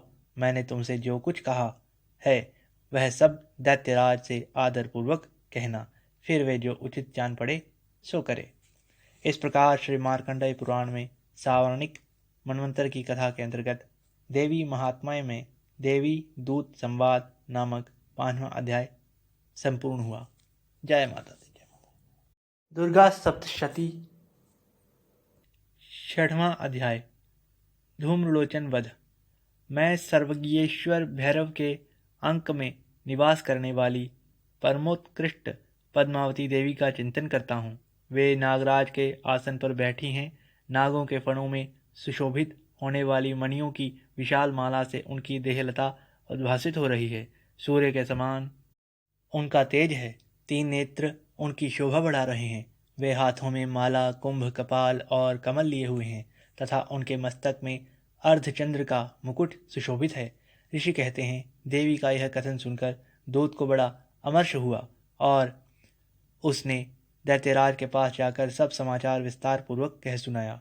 दूत के उस वचन को सुनकर दैत्यराज कुपित हो उठा और दैत्य सेनापति धूम्रलोचन से बोला, धूम्रलोचन, तुम शीघ्र अपनी सेना साथ लेकर जाओ और उस दुष्टा के केश पकड़कर घसीटते हुए उसे बलपूर्वक यहाँ ले आओ। उसकी रक्षा करने के लिए यदि कोई दूसरा खड़ा हो तो वह देवता, यक्ष अथवा गंधर्व ही क्यों ना हो, उसे अवश्य मार डालना। ऋषि कहते हैं, शुंभ के इस प्रकार आज्ञा देने पर वह धूम्रलोचन दैत्य 60,000 असुरों की सेना को साथ लेकर वहां से तुरंत चल दिया। वहां पहुंचकर उसने हिमालय पर रहने वाली देवी को देखा और ललकार कर कहा, अरे तू शुंभ निशुंभ के पास चल। यदि इस समय प्रसन्नतापूर्वक मेरे स्वामी के समीप नहीं चलेगी तो मैं बलपूर्वक झोंटा पकड़कर घसीटते हुए तुझे ले चलूंगा। देवी बोली, तुम्हें दैत्यों के राजा ने भेजा है, तुम स्वयं भी बलवान हो और तुम्हारे साथ विशाल सेना भी है। ऐसी दशा में यदि मुझे बलपूर्वक ले चलोगे तो मैं तुम्हारा क्या कर सकती हूँ? ऋषि कहते हैं, देवी के कहने पर असुर धूम्रलोचन उनकी ओर दौड़ा। तब अंबिका ने हूं शब्द के उच्चारण मात्र से उसे भस्म कर दिया। फिर तो क्रोध में भरी हुई दैत्यों की विशाल सेना और अंबिका ने एक दूसरे पर तीखे सहायकों, शक्तियों तथा फरसों की वर्षा आरंभ कर दी। इतने में ही देवी का वाहन सिंह क्रोध में भरकर भयंकर गर्जना करके गर्दन के बालों को हिलाता हुआ असुरों की सेना में कूद पड़ा। उसने कुछ दैत्यों को पंजों की मार से, कितनों को अपने जबड़ों से और कितने ही महादैत्यों को पटक पटक कर ओठ की दाढ़ों से घायल करके मार डाला। उस सिंह ने अपने नखों से कितनों के पेट फाड़ डाले और थप्पड़ मारकर कितनों के सिर धड़ से अलग कर दिए। कितनों की भुजाएं और मस्तक काट डाले तथा अपनी गर्दन के बाल हिलाते हुए उसने दैत्यों के पेट फाड़ डाले और उनका रक्त चूस लिया। अत्यंत क्रोध में भरे हुए देवी के वाहन उस महाबली सिंह ने क्षण भर में ही असुरों की सारी सेना का संहार कर डाला। शुंभ ने जब सुना कि देवी ने धूम्रलोचन असुर को मार डाला तथा उसके सिंह ने सारी सेना का सफाया कर डाला, तब उस दैत्य राज को बड़ा क्रोध हुआ। उसका होंठ कांपने लगा। उसने चंड और मुंड नामक 2 महादैत्यों को आज्ञा दे दी, हे चंड, हे मुंड, तुम लोग बहुत बड़ी सेना लेकर वहां जाओ। उस देवी के झोंटे पकड़कर अथवा उसे बांध कर शीघ्र यहाँ ले आओ। यदि इस प्रकार उसको लाने में संदेह हो तो युद्ध में सब प्रकार के अस्त्र शस्त्रों तथा समस्त आसुरी सेना का प्रयोग करके उसकी हत्या कर डालना। उस तुष्टा की हत्या होने तथा सिंह के भी मारे जाने पर उस अंबिका को बांध कर साथ ले शीघ्र ही लौट आना। इस प्रकार श्री मार्कंडेय पुराण में सावर्णिक मनवंतर की कथा के अंतर्गत देवी महात्म्य में धूम्रलोचन वध नामक 6वां अध्याय पूरा हुआ। जय माता दी, जय माता दी, जय माता दी। दुर्गा सप्तशती 7वां अध्याय चंड और मुंड का वध। मैं मातंगी देवी का ध्यान करता हूँ। वे रत्नमय सिंहासन पर बैठकर पढ़ते हुए तोते का मधुर शब्द सुन रही हैं। उनके शरीर का वर्ण श्याम है। वे अपना एक पैर कमल पर रखे हुए हैं और मस्तक पर अर्धचंद्र धारण करती हैं तथा कलहार पुष्पों की माला धारण किए वीणा बजाती हैं। उनके अंग में कसी हुई चोली शोभा पा रही है। वे लाल रंग की साड़ी पहने हाथ में शंखमय पात्र लिए हुए हैं। उनके बदन पर मधु का हल्का हल्का प्रभाव जान पड़ता है और ललाट में बिंदी शोभा दे रही है। ऋषि कहते हैं, तदंतर शुंभ की आज्ञा पाकर वे चंड, मुंड आदि दैत्य चतुरंगिनी सेना के साथ अस्त्र शस्त्रों से सुसज्जित हो चल दिए। फिर गिरिराज हिमालय के स्वर्णमय ऊंचे शिखर पर पहुंचकर उन्होंने सिंह पर बैठी देवी को देखा। वे मंद मंद मुस्कुरा रही थीं। उन्हें देखकर दैत्य लोग तत्परता से पकड़ने का उद्योग करने लगे। किसी ने धनुष तान लिया, किसी ने तलवार संभाली और कुछ लोग देवी के पास आकर खड़े हो गए। तब अंबिका ने उन शत्रुओं के प्रति बड़ा क्रोध किया। उस समय क्रोध के कारण उनका मुख काला पड़ गया, ललाट में मोहें टेढ़ी हो गईं और वहां से तुरंत विकराल मुखी काली प्रकट हुई, जो तलवार और पाश लिए हुई थी। वे विचित्र खटवांग धारण किए और चीते के चर्म की साड़ी पहने नरमुंडों की माला से विभूषित थीं। उनके शरीर का मांस सूख गया था, केवल हड्डियों का ढांचा ही था, जिससे वे अत्यंत भयंकर जान पड़ती थीं। उनका मुख बहुत विशाल था, जीभ लपलपाने के कारण वे और भी डरावनी प्रतीत होती थीं। उनकी आंखें भीतर को धंसी हुई और कुछ लाल थीं। वे अपनी भयंकर गर्जना से संपूर्ण दिशाओं को गुंजा रही थीं। बड़े बड़े दैत्यों का वध करती हुई वे कालिका देवी बड़े वेग से दैत्यों की उस सेना पर टूट पड़ी और उन सबको भक्षण करने लगी। वे पार्श्व रक्षकों, अंकुशधारी महावतों, योद्धाओं और घंटा सहित कितने ही हाथियों को एक ही हाथ से पकड़कर मुंह में डाल लेती थीं। इसी प्रकार घोड़े, रथ और सारथी के साथ रथी सैनिकों को मुंह में डालकर वे उन्हें बड़े भयानक रूप से चबा डालती थी। किसी के बाल पकड़ लेती, किसी का गला दबा देती, किसी को पैरों से कुचल डालती और किसी को छाती के धक्के से गिराकर मार डालती थीं। वे असुरों के छोड़े हुए बड़े बड़े अस्त्र शस्त्र मुंह में पकड़कर और रोष में भरकर उनको दांतों से पीस डालती थीं। काली ने बलवान एवं दुरात्मा दैत्यों की वह सारी सेना रौंद डाली, खा डाली और कितनों को मार भगाया। कोई तलवार के घाट उतारे गए, कोई खटवांग से पीटे गए और कितने ही असुर दांतों के अग्रभाग से कुचले जाकर मृत्यु को प्राप्त हुए। इस प्रकार देवी ने असुरों की उस सारी सेना को क्षण भर में मार गिराया। यह देख चंड उन अत्यंत भयानक काली देवी की ओर दौड़ा तथा महादैत्य मुंड ने भी अत्यंत भयंकर बाणों की वर्षा से तथा हजारों बार चलाए हुए चक्रों से उन भयानक नेत्रों वाली देवी को आच्छादित कर दिया। वे अनेकों चक्र देवी के मुख में समाते हुए ऐसे जान पड़े मानो सूर्य के बहुतेरे मंडल बादलों के उदर में प्रवेश कर रहे हों। तब भयंकर गर्जना करने वाली काली ने अत्यंत रोष में भरकर विकट अट्टहास किया। उस समय उनके विकराल बदन के भीतर कठिनता से देखे जा सकने वाली दांतों की प्रभा से वे अत्यंत उज्ज्वल दिखाई देती थीं। देवी ने बहुत बड़ी तलवार हाथ में ले हम का उच्चारण करके चंड पर धावा किया और उसके केश पकड़कर उसी तलवार से उसका मस्तक काट डाला। चंड को मारा गया देखकर मुंड भी देवी की ओर दौड़ा। तब देवी ने रोष में भरकर उसे भी तलवार से घायल करके धरती पर सुला दिया। महापराक्रमी चंड और मुंड को मारा गया देख मरने से बची हुई बाकी सेना भय से व्याकुल हो चारों ओर भाग गई। तदंतर काली ने चंड और मुंड का मस्तक हाथ में ले चंडिका के पास जाकर प्रचंड अट्टहास करते हुए कहा, देवी, मैंने चंड और मुंड नामक इन 2 महापशुओं को तुम्हें भेंट किया है। अब युद्ध में तुम शुंभ और निशुंभ का स्वयं ही वध करना। ऋषि कहते हैं, वहां लाए हुए उन चंड मुंड नामक महादैत्य को देखकर कल्याणमयी चंडी ने काली से मधुर वाणी में कहा, देवी, तुम चंड और मुंड को लेकर मेरे पास आई हो, इसलिए संसार में चामुंडा के नाम से तुम्हारी ख्याति होगी। इस प्रकार श्री मार्कंडेय पुराण में सावर्णिक मनवंतर की कथा के अंतर्गत देवी महात्म्य में चंड मुंड वध नामक 7वां अध्याय पूरा हुआ। जय माता दी, जय माता दी। दुर्गा सप्तशती 8वां अध्याय। रक्तबीज वध। मैं अनिमा आदि सिद्धिमयी किरणों से आवृत भवानी का ध्यान करता हूँ।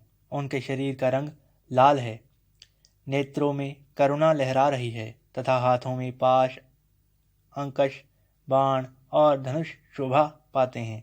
ऋषि कहते हैं, चंड और मुंड नामक दैत्यों के मारे जाने तथा बहुत सी सेना का संहार हो जाने पर दैत्यों के राजा प्रतापी शुंभ के मन में बड़ा क्रोध हुआ और उसने दैत्यों की संपूर्ण सेना को युद्ध के लिए कूच करने की आज्ञा दे दी। वह बोला, आज उदायुध नाम के 86 दैत्य सेनापति अपनी सेनाओं के साथ युद्ध के लिए प्रस्थान करें। कंबू नाम वाले दैत्यों के 84 सेना नायक अपनी वाहिनी से घिरे हुए यात्रा करें। 50 कोटि वीर्य कुल के और 100 धौम्र कुल के असुर सेनापति मेरी आज्ञा से सेना सहित कूच करें। कालक, दौर, रध, मौर्य और कालकाय असुर भी युद्ध के लिए तैयार हो मेरी आज्ञा से तुरंत प्रस्थान करें।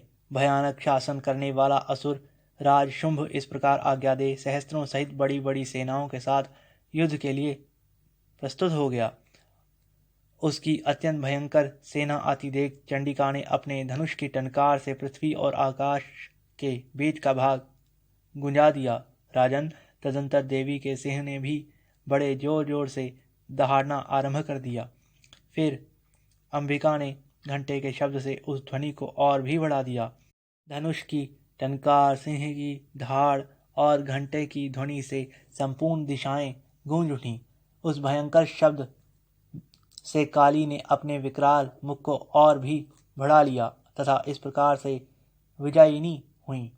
उस तुमुल नाद को सुनकर दैत्यों की सेनाओं ने चारों ओर से आकर चंडिका देवी, सिंह तथा काली देवी को क्रोधपूर्वक घेर लिया। राजन, इसी बीच में असुरों के विनाश तथा देवताओं के अभयोदय के लिए ब्रह्मा, शिव, कार्तिकेय, विष्णु तथा इंद्र आदि देवों की शक्तियां जो अत्यंत पराक्रम और बल से संपन्न थीं, उनके शरीर से निकलकर उन्हीं के रूप में चंडिका देवी के पास गईं। जिस देवता का जैसा रूप, जैसी वेशभूषा और जैसा वाहन है, ठीक वैसे ही साधनों से संपन्न हो उसकी शक्ति असुरों से युद्ध करने के लिए आई। सबसे पहले हंस युक्त विमान पर बैठी हुई अक्ष सूत्र और कमंडलू से सुशोभित ब्रह्मा जी की शक्ति उपस्थित हुई, जिसे ब्रह्माणी कहते हैं। महादेव जी की शक्ति वृषभ पर आरूढ़ हो हाथों में श्रेष्ठ त्रिशूल धारण किए, महानाग का कनकन पहने, मस्तक में चंद्र रेखा से विभूषित हो वहां आ पहुंची। कार्तिकेय जी की शक्ति रूप जगदम्बिका का उन्हीं का रूप धारण किए श्रेष्ठ मयूर पर आरूढ़ हो हाथ में शक्ति लिए दैत्यों से युद्ध करने के लिए आई। इसी प्रकार भगवान विष्णु की शक्ति गरुड़ पर विराजमान हो शंख, चक्र, गदा, शारंग, धनुष तथा खड्ग हाथ में लिए वहां आई। अनुपम यज्ञवाराह का रूप धारण करने वाली श्रीहरि की जो शक्ति है, वह भी वाराह शरीर धारण करके वहां उपस्थित हुई। नारसिंही शक्ति भी नरसिंह के समान शरीर धारण करके वहां आई। उसकी गर्दन के बालों के झटके से आकाश के तारे बिखरे पड़ते थे। इसी प्रकार इंद्र की शक्ति वज्र हाथ में लिए गजराज ऐरावत पर बैठकर आई। उसके भी सहस्त्र नेत्र थे। इंद्र का जैसा रूप है वैसा ही उसका भी था। तदंतर उन देव शक्तियों से घिरे हुए महादेव जी ने चंडिका से कहा, मेरी प्रसन्नता के लिए तुम शीघ्र ही इन असुरों का संहार करो। तब देवी के शरीर से अत्यंत भयानक और परम उग्र चंडिका शक्ति प्रकट हुई, जो सैकड़ों गिदड़ियों की भांति आवाज करने वाली थी। इस अपराजिता देवी ने धूमिल जटा वाले महादेव जी से कहा, भगवान, आप शुंभ निशुंभ के पास दूत बनकर जाइए और उन अत्यंत गर्वीले दानव शुंभ एवं निशुंभ दोनों से कहिए, साथ ही उनके अतिरिक्त भी जो दानव युद्ध के लिए वहां उपस्थित हों, उनको भी यह संदेश दीजिए, दैत्यों, यदि तुम जीवित रहना चाहते हो तो पाताल लौट जाओ। इंद्र को त्रिलोकी का राज्य मिल जाए और देवता यज्ञ भाग का उपभोग करें। यदि बल के घमंड में आकर तुम युद्ध की अभिलाषा रखते हो तो आओ, मेरी शिवाएं योगिनियां तुम्हारे कच्चे मांस से तृप्त हों। क्योंकि उस देवी ने भगवान शिव को दूत के कार्य में नियुक्त किया था, इसलिए वह शिवदूती के नाम से संसार में विख्यात हुई। वे महादैत्य भी भगवान शिव के मुंह से देवी के वचन सुनकर क्रोध में भर गए और वहां जहां कात्यायनी विराजमान थी उस ओर बढ़े। तदंतर वे दैत्य अमर्ष में भरकर पहले ही देवी के ऊपर बाण, शक्ति और ऋषि आदि अस्त्रों की वृष्टि करने लगे। तब देवी ने भी खेल खेल में ही धनुष की टंकार की और उससे छोड़े हुए बड़े बड़े बाणों द्वारा दैत्यों के चलाए हुए बाण, शूल, शक्ति और फरसा को काट डाला। फिर काली उनके आगे होकर शत्रुओं को शूल के प्रहार से विदीर्ण करने लगी और खटवांग से उनका कचूमर निकालती हुई रणभूमि में विचरने लगी। ब्रह्माणी भी जिस जिस ओर दौड़ती उसी उसी ओर अपने कमंडलू का जल छिड़ककर शत्रुओं के औज और पराक्रम को नष्ट कर देती थी। माहेश्वरी ने त्रिशूल से तथा वैष्णवी ने चक्र से और अत्यंत क्रोध में भरी हुई कुमार कार्तिकेय की शक्ति से दैत्यों का संहार आरंभ कर दिया। इंद्र शक्ति के वज्र प्रहार से विदीर्ण हो सैकड़ों दैत्य दानव रक्त की धारा बहाते हुए पृथ्वी पर सो गए। वाराही शक्ति ने कितनों को अपनी थुथुन की मार से नष्ट किया। दाढ़ों के अग्रभाग से कितनों की छाती छेद डाली तथा कितने ही दैत्य उसके चक्र की चोट से विदीर्ण होकर गिर पड़े। नारसिंह भी दूसरे दूसरे महादैत्यों को अपने नखों से विदीर्ण करके छाती और सिंहनाद से दिशाओं एवं आकाश को गूंजाती हुई युद्ध क्षेत्र में विचरने लगी। कितने ही असुर शिवदूती के प्रचंड अट्टहास से अत्यंत भयभीत हो पृथ्वी पर गिर पड़े और गिरने पर उन्हें शिवदूती ने उस समय अपना ग्रास बना लिया। इस प्रकार क्रोध में भरे हुए मातृगणों को नाना प्रकार के उपायों से बड़े बड़े असुरों का मर्दन करते देख दैत्य सैनिक भाग खड़े हुए। मातृगणों से पीड़ित दैत्यों को युद्ध से भागते देख रक्तबीज नामक महादैत्य क्रोध में भरकर युद्ध करने के लिए आया। उसके शरीर से जब रक्त की बूंद पृथ्वी पर गिरती तब उसी के समान शक्तिशाली एक दूसरा महादैत्य पृथ्वी पर पैदा हो जाता। महाअसुर रक्तबीज हाथ में गदा लेकर इंद्र की शक्ति के साथ युद्ध करने लगा। तब इंद्र ने अपने वज्र से रक्तबीज को मारा। वज्र से घायल होने पर उसके शरीर से बहुत सा रक्त चूने लगा और उससे उसी के समान रूप तथा पराक्रम वाले योद्धा उत्पन्न होने लगे। उसके शरीर से रक्त की जितनी बूंदें गिरी उतने ही पुरुष उत्पन्न हो गए। वे सब रक्तबीज के समान ही वीर्यवान, बलवान तथा पराक्रमी थे। वे रक्त से उत्पन्न होने वाले पुरुष भी अत्यंत भयंकर अस्त्र शस्त्रों का प्रहार करते हुए वहां मातृगणों के साथ घोर युद्ध करने लगे। पुनः वज्र के प्रहार से जब उसका मस्तक घायल हुआ तब रक्त बहने लगा और उससे हजारों पुरुष उत्पन्न हो गए।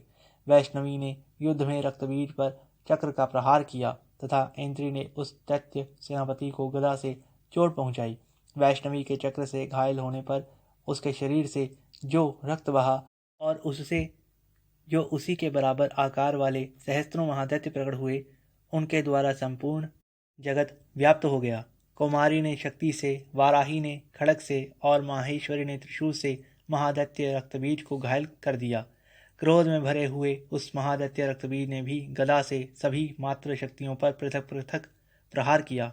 शक्ति और शूल आदि से अनेक बार घायल होने पर भी जो उसके शरीर से रक्त की धारा पृथ्वी पर गिरी, उससे भी निश्चय ही सैकड़ों असुर उत्पन्न हुए। इस प्रकार उस महादैत्य के रक्त से प्रकट हुए असुरों द्वारा संपूर्ण जगत व्याप्त हो गया। इससे उन देवताओं को बड़ा भय हुआ। देवताओं को उदास देख चंडिका ने काली से शीघ्रतापूर्वक कहा, चामुंडे, तुम अपना मुख और भी फैलाओ तथा मेरे शस्त्रपात से गिरने वाले रक्त बिंदुओं और उनके उत्पन्न अर्थात उनसे उत्पन्न होने वाले महादैत्यों को तुम अपने इस उतावले मुख में ले लो और खा जाओ। इस प्रकार रक्त से उत्पन्न होने वाले महादैत्य का भक्षण करती हुई तुम रण में विचरती रहो। ऐसा करने से उस दैत्य का सारा रक्त क्षीण हो जाएगा। क्षीण हो जाने पर वह स्वयं भी नष्ट हो जाएगा। इन भयंकर दैत्यों को जब तुम खा जाओगी तब दूसरे नए दैत्य उत्पन्न नहीं हो सकेंगे। काली से यूं कहकर चंडिका देवी ने शूल से रक्तबीज को मारा और काली ने अपने मुख में उसका रक्त ले लिया। तब उसने वहां चंडिका पर गदा से प्रहार किया, किंतु उस गदापात ने देवी को तनिक भी वेदना नहीं पहुंचाई। रक्तबीज के घायल शरीर से बहुत सा रक्त गिरा, किंतु ज्यों ही वह गिरा त्यों ही चामुंडा ने उसे अपने मुख में ले लिया। रक्त गिरने से काली के मुख में जो महादैत्य उत्पन्न हुए उन्हें भी वह चट कर गई और उसने रक्तबीज का रक्त भी पी लिया। तदंतर देवी ने रक्तबीज को, जिसका रक्त चामुंडा ने पी लिया था, वज्र, बाण, खड्ग तथा रिष्टि आदि से मार डाला। राजन, इस प्रकार शस्त्रों के समुदाय से आहत एवं रक्तहीन हुआ महादैत्य रक्तबीज पृथ्वी पर गिर पड़ा। नरेश्वर, इससे देवताओं को अनुपम हर्ष की प्राप्ति हुई और मातृगण उन असुरों के रक्तपान के मद से उद्धत सा होकर नृत्य करने लगी। इस प्रकार श्री मार्कंडेय पुराण में सावर्णिक मनवंतर की कथा के अंतर्गत श्री देवी महात्म्य में रक्तबीज वध नामक 8वां अध्याय पूरा हुआ। जय माता दी, जय माता दी, जय माता दी, जय। धन्यवाद। दुर्गा सप्तशती 9वां अध्याय निशुंभ वध। मैं अर्धनारीश्वर के श्री विग्रह की निरंतर शरण लेता हूँ। उनका वर्ण बंदूक पुष्प और स्वर्ण के समान है, रक्तपीत मिश्रित है। वह अपनी भुजाओं में सुंदर अक्षमाला, पाश, अंकश और वरद मुद्रा धारण करते हैं। अर्धचंद्र उनका आभूषण है तथा वह तीनों नेत्रों से सुशोभित हैं। राजा ने कहा, भगवान, आपने रक्तबीज के वध से संबंध रखने वाला देवी चरित्र का यह अद्भुत महात्म्य मुझे बतलाया। अब रक्तबीज के बारे में जानने पर अत्यंत क्रोध में भरे हुए शुंभ और निशुंभ ने जो कर्म किया उसे मैं सुनना चाहता हूँ। ऋषि कहते हैं, राजन, युद्ध में रक्तबीज तथा अन्य दैत्यों के मारे जाने पर शुंभ और निशुंभ के क्रोध की सीमा न रही। अपनी विशाल सेना इस प्रकार सारी मारी जाती देख निशुंभ अमर्ष में भरकर देवी की ओर दौड़ा। उसके साथ असुरों की प्रधान सेना थी। उसके आगे पीछे तथा पार्श्व भाग में बड़े बड़े असुर थे, जो क्रोध में होंठ चबाते हुए देवी को मार डालने के लिए आए। महापराक्रमी शुंभ भी अपनी सेना के साथ मातृगणों से युद्ध करके क्रोधवश चंडिका को मारने के लिए आ पहुंचा। तब देवी के साथ शुंभ और निशुंभ का घोर संग्राम छिड़ गया। वे दोनों दैत्य मेघों की भांति बाणों की भयंकर वृष्टि कर रहे थे। उन दोनों के चलाए हुए बाणों को चंडिका ने अपने बाणों के समूह से तुरंत काट डाला और शस्त्र समूहों की वर्षा करके उन दोनों दैत्य पतियों के अंगों में भी चोट पहुंचाई। निशुंभ ने तीखी तलवार और चमकती हुई ढाल लेकर देवी के श्रेष्ठ वाहन सिंह के मस्तक पर प्रहार कर दिया। अपने वाहन को चोट पहुंचने पर देवी ने शुप्र नामक बाण से निशुंभ की श्रेष्ठ तलवार तुरंत ही काट डाली और उसकी ढाल को भी, जिसमें 8 चांद जड़े थे, खंड खंड कर दिया। ढाल और तलवार के कट जाने पर उस असुर ने शक्ति चलाई, किंतु सामने आने पर देवी ने चक्र से उसके भी 2 टुकड़े कर दिए। अब तो निशुंभ क्रोध से जल उठा और उस दानव ने देवी को मारने के लिए शूल उठाया, किंतु देवी ने समीप आने पर उसे भी मुक्के से मार कर चूर्ण कर दिया। तब उसने गदा घुमाकर चंडी के ऊपर चलाई, परंतु वह भी देवी के त्रिशूल से कटकर भस्म हो गई। तदंतर दैत्यराज निशुंभ को फरसा हाथ में लेकर आते देख देवी ने बाण समूहों से उसे घायल कर धरती पर सुला दिया। उस भयंकर पराक्रमी भाई निशुंभ के धराशायी हो जाने पर शुंभ को बड़ा क्रोध हुआ और अंबिका का वध करने के लिए वह आगे बढ़ा। रथ पर बैठे बैठे ही उत्तम आयुधों से सुशोभित अपनी बड़ी बड़ी 8 अनुपम भुजाओं से समूचे आकाश को ढककर वह अद्भुत शोभा पाने लगा। उसे आते देख देवी ने शंख बजाया और धनुष की प्रत्यंचा का भी अत्यंत दुस्सह शब्द किया। साथ ही अपने घंटे के शब्द से जो समस्त दैत्य सैनिकों का तेज नष्ट करने वाला था, संपूर्ण दिशाओं को व्याप्त कर दिया। तदंतर सिंह ने भी अपनी दहाड़ से, जिसे सुनकर बड़े बड़े गजराजों का महान मद दूर हो जाता था, आकाश, पृथ्वी और 10 दिशाओं को गुंजा दिया। फिर काली ने आकाश में उछलकर अपने दोनों हाथों से पृथ्वी पर आघात किया। उससे ऐसा भयंकर शब्द हुआ जिससे पहले के सभी शब्द शांत हो गए। तत्पश्चात शिवदूती ने दैत्यों के लिए अमंगलजनक अट्टहास किया। इन शब्दों को सुनकर समस्त असुर थर्रा उठे, किंतु शुंभ को बड़ा क्रोध हुआ।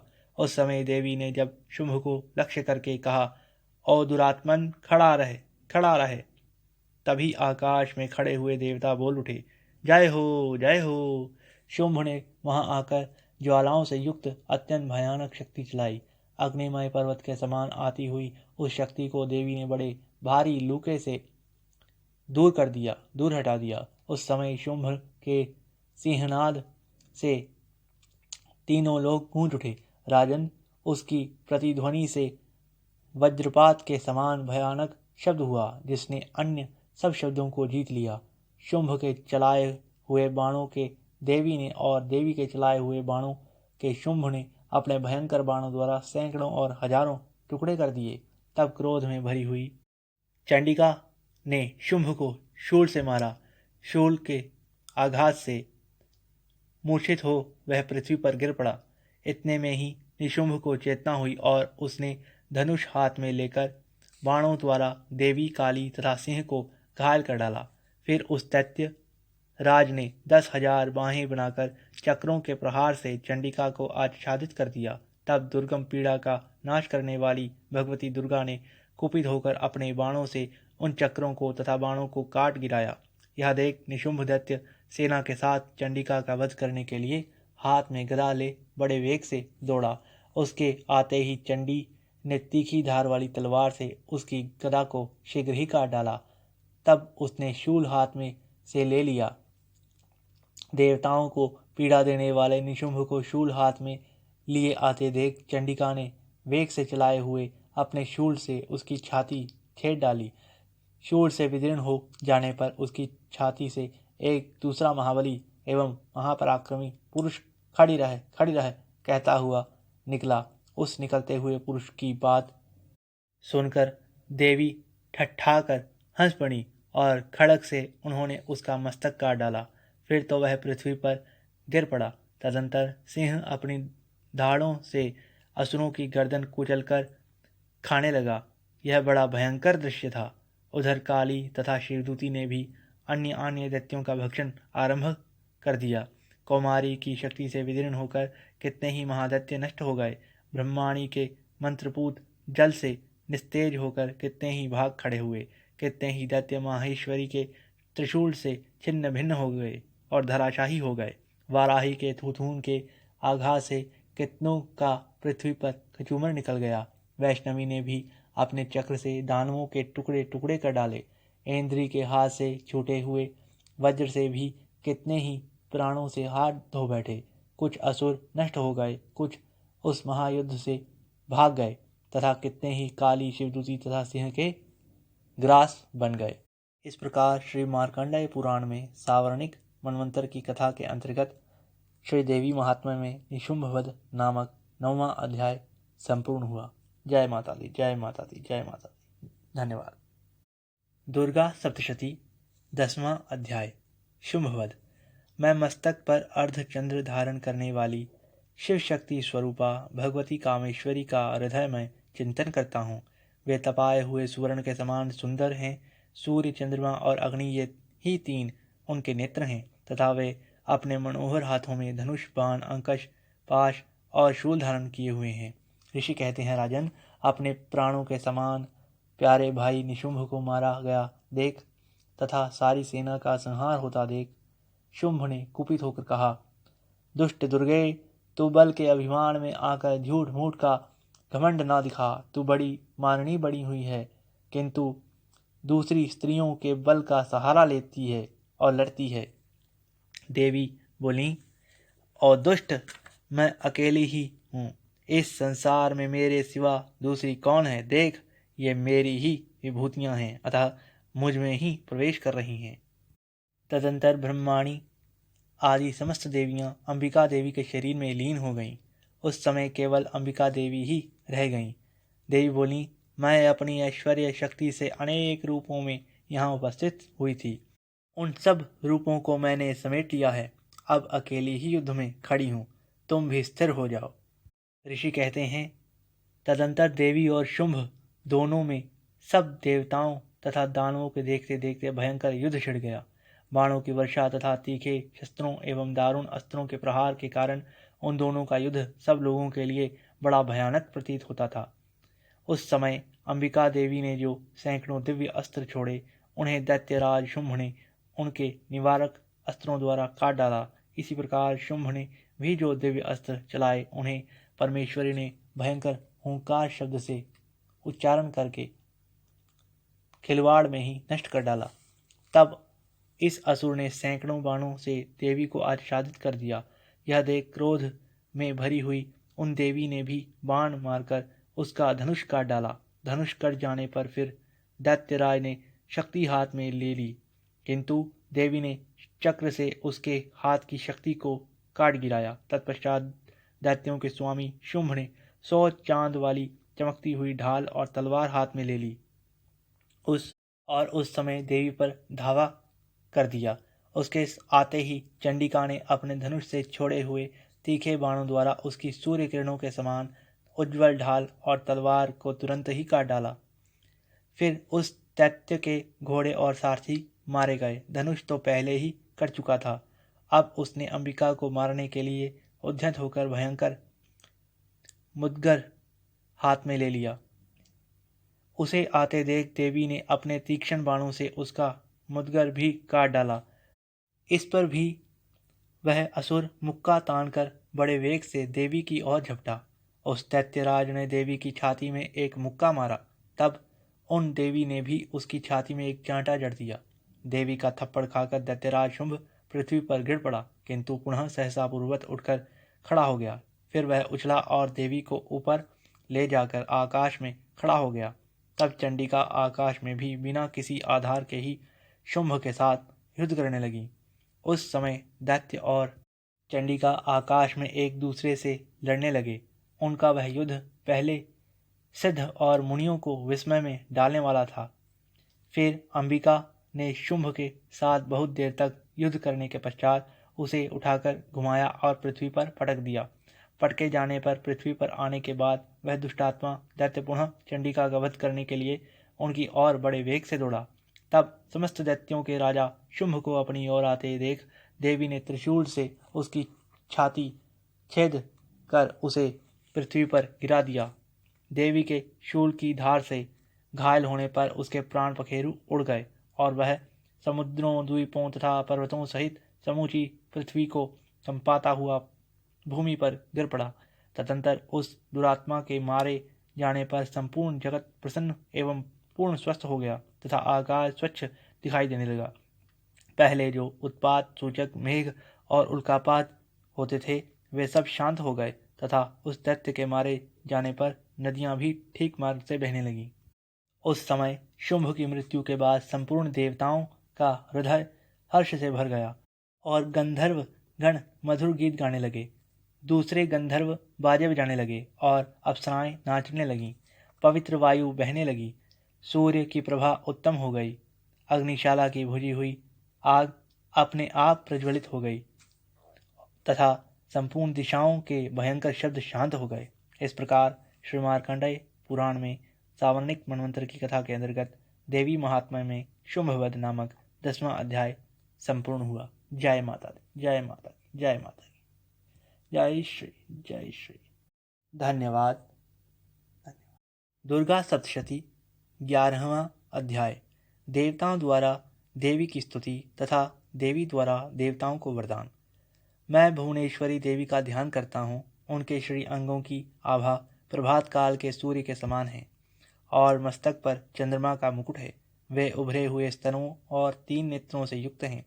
उनके मुख पर मुस्कान की छटा छाई रहती है और हाथों में वरद, अंकश, पाश एवं अभय मुद्रा शोभा पाते हैं। ऋषि कहते हैं, देवी के द्वारा वहाँ महादैत्यपति शुंभ के मारे जाने पर इंद्रादि देवता अग्नि को आगे करके उन कात्यायनी देवी की स्तुति करने लगे। उस समय अभिष्ट की प्राप्ति होने से उनके मुख कमल दमक उठे थे और उनके प्रकाश से दिशाएं भी जगमगा उठी थीं। देवता बोले, शरणागत की पीड़ा दूर करने वाली देवी, हम पर प्रसन्न हो। संपूर्ण जगत की माता प्रसन्न हो। विश्वेश्वरी, विश्व की रक्षा करो। देवी, तुम ही चराचर जगत की अधीश्वरी हो। तुम इस जगत का एकमात्र आधार हो, क्योंकि पृथ्वी रूप में तुम्हारी ही स्थिति है। देवी, तुम्हारा पराक्रम अलंघनीय है। तुम ही जल रूप में स्थित होकर संपूर्ण जगत को तृप्त करती हो। तुम अनंत बल संपन्न वैष्णवी शक्ति हो। इस विश्व की कारणभूता परामाया हो। देवी, तुमने इस समस्त जगत को मोहित कर रखा है। तुम ही प्रसन्न होने पर इस पृथ्वी पर मोक्ष की प्राप्ति कराती हो। देवी, संपूर्ण विद्याएं तुम्हारे ही भिन्न भिन्न स्वरूप हैं। जगत में जितनी स्त्रियां हैं वे सब तुम्हारी ही मूर्तियां हैं। जगदम्ब, एकमात्र तुमने ही इस विश्व को व्याप्त कर रखा है। तुम्हारी स्तुति क्या हो सकती है। तुम तो सत्पन्न करने योग्य पदार्थों से परे एवं परावाणी हो। जब तुम सर्व स्वरूपा देवी स्वर्ग तथा मोक्ष प्रदान करने वाली हो, तब इसी रूप में तुम्हारी स्तुति हो गई।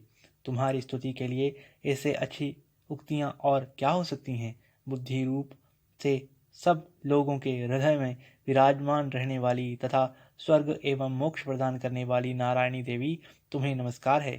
कला, काष्ठा आदि के रूप से क्रमशः परिणाम अवस्था परिवर्तन की ओर ले जाने वाली तथा विश्व का उपसंहार करने में समर्थ नारायणी, तुम्हें नमस्कार है। नारायणी, तुम सब प्रकार के मंगल प्रदान करने वाली मंगलमयी हो। कल्याणदायिनी शिवा हो।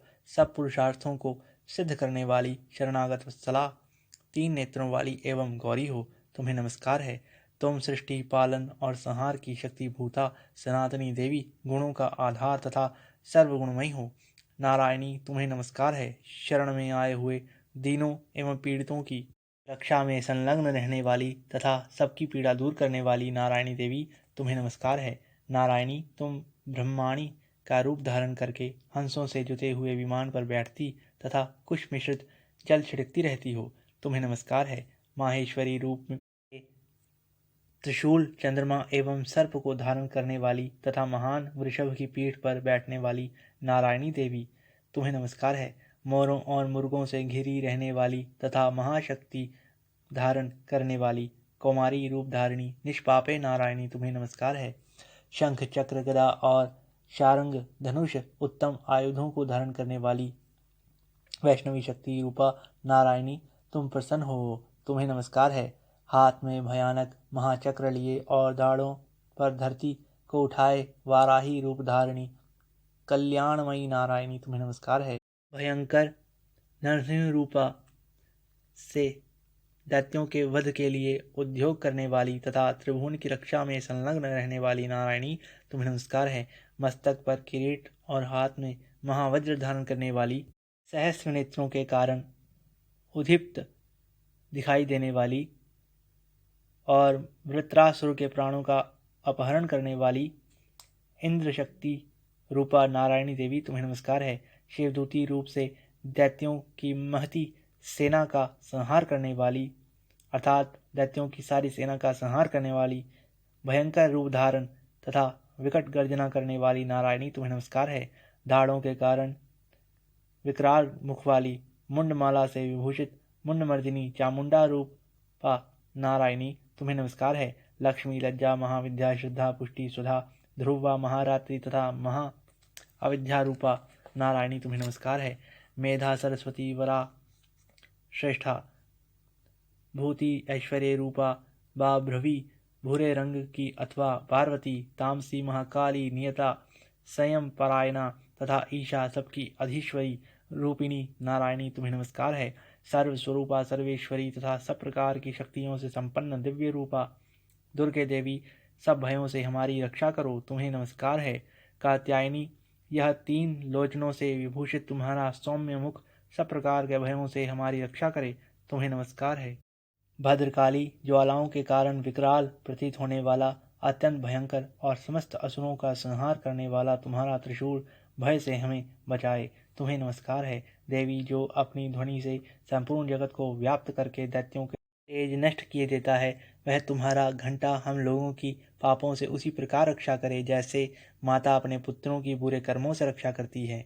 चंडिके, तुम्हारे हाथों में सुशोभित खड्ग जो असुरों के रक्त और चर्बी से चर्चित है, हमारा मंगल करे, हम तुम्हें नमस्कार करते हैं। देवी, तुम प्रसन्न होने पर सब रोगों को नष्ट कर देती हो और कुपित होने पर मनोवांछित सभी कामनाओं का नाश कर देती हो।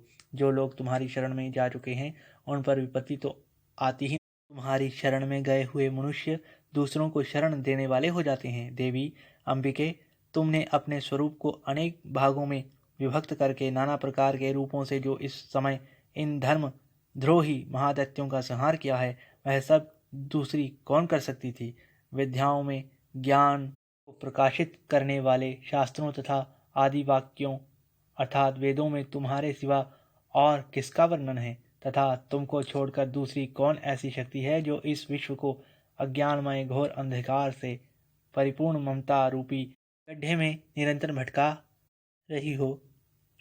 जहाँ राक्षस, जहाँ भयंकर विष वाले सर्प, जहाँ शत्रु, जहाँ लुटेरों की सेना और जहाँ दावानल हो, वहाँ तथा समुद्र के बीच में भी साथ रहकर तुम विश्व की रक्षा करती हो। विश्वेश्वरी, तुम विश्व का पालन करती हो, विश्व रूपा हो, इसलिए संपूर्ण विश्व को धारण करती हो। तुम भगवान विश्वनाथ की भी वंदनीय हो। जो लोग भक्तिपूर्वक तुम्हारे सामने मस्तक झुकाते हैं, वे संपूर्ण विश्व को आश्रय देने वाले होते हैं। देवी, प्रसन्न हो, जैसे इस समय असुरों का वध करके तुमने शीघ्र ही हमारी रक्षा की है, उसी प्रकार सदा हमें शत्रुओं के भय से बचाओ, संपूर्ण जगत का पाप नष्ट कर दो और उत्पात एवं पापों के फलस्वरूप प्राप्त होने वाले महामारी आदि बड़े बड़े उपद्रवों को शीघ्र ही दूर कर दो। विश्व पीड़ा दूर करने वाली देवी, हम तुम्हारे चरणों पर पड़े हुए हैं, हम पर प्रसन्न हो। त्रिलोक निवासियों की पूजनीय परमेश्वरी, सब लोगों को वरदान दो। देवी बोली, देवताओं, मैं वर देने को तैयार हूँ, तुम्हारे मन में जिसकी इच्छा हो वह वर मांग लो, संसार के लिए उस उपकारक वर को मैं अवश्य ही दे दूंगी। देवता बोले, सर्वेश्वरी, तुम इसी प्रकार तीनों लोगों की समस्त बाधाओं को शांत करो और हमारे शत्रुओं का नाश करती रहो। देवी बोली, देवताओं, वेवस्वत मनवंतर के 28वें युग में शुंभ और निशुंभ नाम के 2 अन्य महादैत्य उत्पन्न होंगे।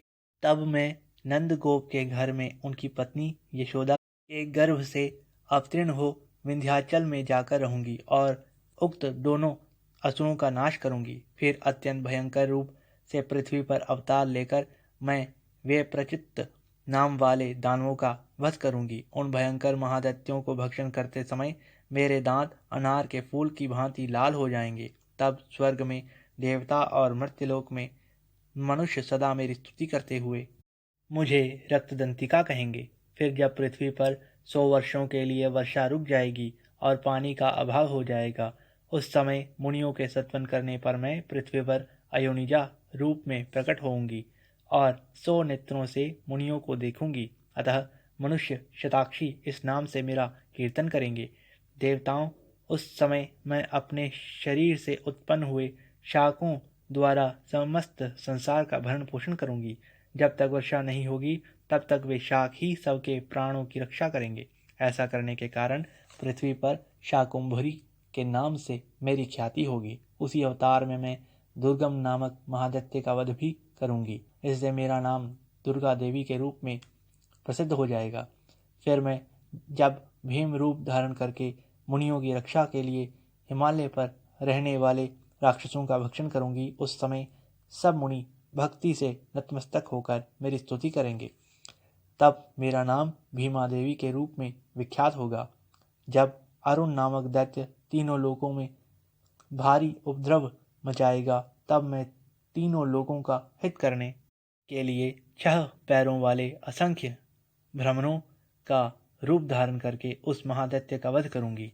उस समय सब लोग ब्राह्मणी के नाम से चारों ओर मेरी स्तुति करेंगे। इस प्रकार जब जब संसार में दानवी बाधा उपस्थित होगी, तब तब अवतार लेकर मैं शत्रुओं का संहार करूंगी। इस प्रकार श्री मार्कंडेय पुराण में सावर्णिक मनवंतर की कथा के अंतर्गत देवी महात्म्य में देवी स्तुति नामक 11वां अध्याय संपूर्ण हुआ। जय माता दी, जय माता दी।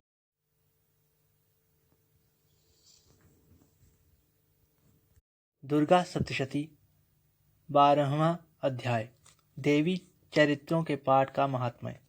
मैं 3 नेत्रों वाली दुर्गा देवी का ध्यान करता हूँ। उनके श्री अंगों की प्रभा बिजली के समान है। वे सिंह के कंधे पर बैठी हुई भयंकर प्रतीत होती हैं। हाथों में तलवार और ढाल लिए अनेक कन्याएं उनकी सेवा में खड़ी हैं। वे अपने हाथ में चक्र, गदा, तलवार, ढाल, बाण, धनुष, पाश और तजनी मुद्रा धारण किए हुए हैं। उनका स्वरूप अग्निमय है तथा वे माथे पर चंद्रमा का मुकुट धारण करती हैं। देवी बोली, देवताओं, जो एकाग्रचित होकर प्रतिदिन इन स्तुतियों से मेरा स्तवन करेगा, उसकी सारी बाधा मैं निश्चय ही दूर कर दूंगी। जो मधु कैढ़व का नाश, महिषासुर का वध तथा शुंभ निशुंभ के संहार के प्रसंग का पाठ करेंगे तथा अष्टमी, चतुर्दशी और नवमी को जो भी एकाग्रचित होकर भक्तिपूर्वक मेरे उत्तम महात्म्य का श्रवण करेंगे, उन्हें कोई पाप नहीं छू सकेगा। उन पर पाप जनित आपत्तियां भी नहीं आएंगी। उनके घर में कभी दरिद्रता नहीं होगी तथा उनको कभी प्रेमी जनों के विछोह का कष्ट भी नहीं भोगना पड़ेगा। इतना ही नहीं, उन्हें शत्रुओं से, लुटेरों से, राजा से, शस्त्र से, अग्नि से तथा जल की राशि से भी कभी भय नहीं होगा। इसलिए सबको एकाग्रचित होकर भक्ति पूर्वक मेरे इस महात्म्य को सदा पढ़ना और सुनना चाहिए। यह परम कल्याणकारक है। मेरा महात्म्य महामारी जनित समस्त उपद्रवों तथा आध्यात्मिक आदि तीनों प्रकार के उत्पातों को शांत करने वाला है। मेरे जिस मंदिर में प्रतिदिन विधि पूर्वक मेरे इस महात्म्य का पाठ किया जाएगा, उस स्थान को मैं कभी नहीं छोड़ूंगी। वहाँ सदा ही मेरा सन्निधान बना रहेगा। बलिदान, पूजा, होम तथा महोत्सव के अवसरों पर मेरे इस चरित्र का पूरा पूरा पाठ और श्रवण करना चाहिए। ऐसा करने पर मनुष्य विधि को जानकर या बिना जाने भी मेरे लिए जो बलि, पूजा या होम आदि करेगा, उसे मैं बड़ी प्रसन्नता के साथ ग्रहण करूंगी। शरतकाल में जो वार्षिक महापूजा की जाती है, उस अवसर पर जो मेरे इस महात्म्य को भक्तिपूर्वक सुनेगा, वह मनुष्य मेरे प्रसाद से सब बाधाओं से मुक्त तथा धन धान्य एवं पुत्र से संपन्न होगा। इसमें तनिक भी संदेह नहीं है। मेरे इस महात्म्य में मेरे प्रादुर्भाव की सुंदर कथाएं तथा युद्ध में किए हुए मेरे पराक्रम सुनने से मनुष्य निर्भय हो जाता है। मेरे महात्म्य का श्रवण करने वाले पुरुष को शत्रु नष्ट नहीं कर पाते। पुरुषों के शत्रु नष्ट हो जाते हैं। उन्हें कल्याण की प्राप्ति होती है तथा उनका कुल आनंदित रहता है। सर्वत्र शांति, कर्म में बुरे स्वप्न दिखाई देने पर तथा ग्रह जनित भयंकर पीड़ा उपस्थित होने पर मेरा महात्म्य श्रवण करना चाहिए। इससे सब विघ्न तथा भयंकर ग्रह पीड़ाएं शांत हो जाती हैं और मनुष्यों द्वारा देखा हुआ दुःस्वप्न शुभ स्वप्न में परिवर्तित हो जाता है। बाल ग्रहों से आक्रांत हुए बालकों के लिए यह महात्म्य शांतिकारक है तथा मनुष्यों के संगठन में फूट होने पर यह अच्छी प्रकार मित्रता कराने वाला है। यह महात्म्य समस्त दुराचारियों के बल का नाश कराने वाला है।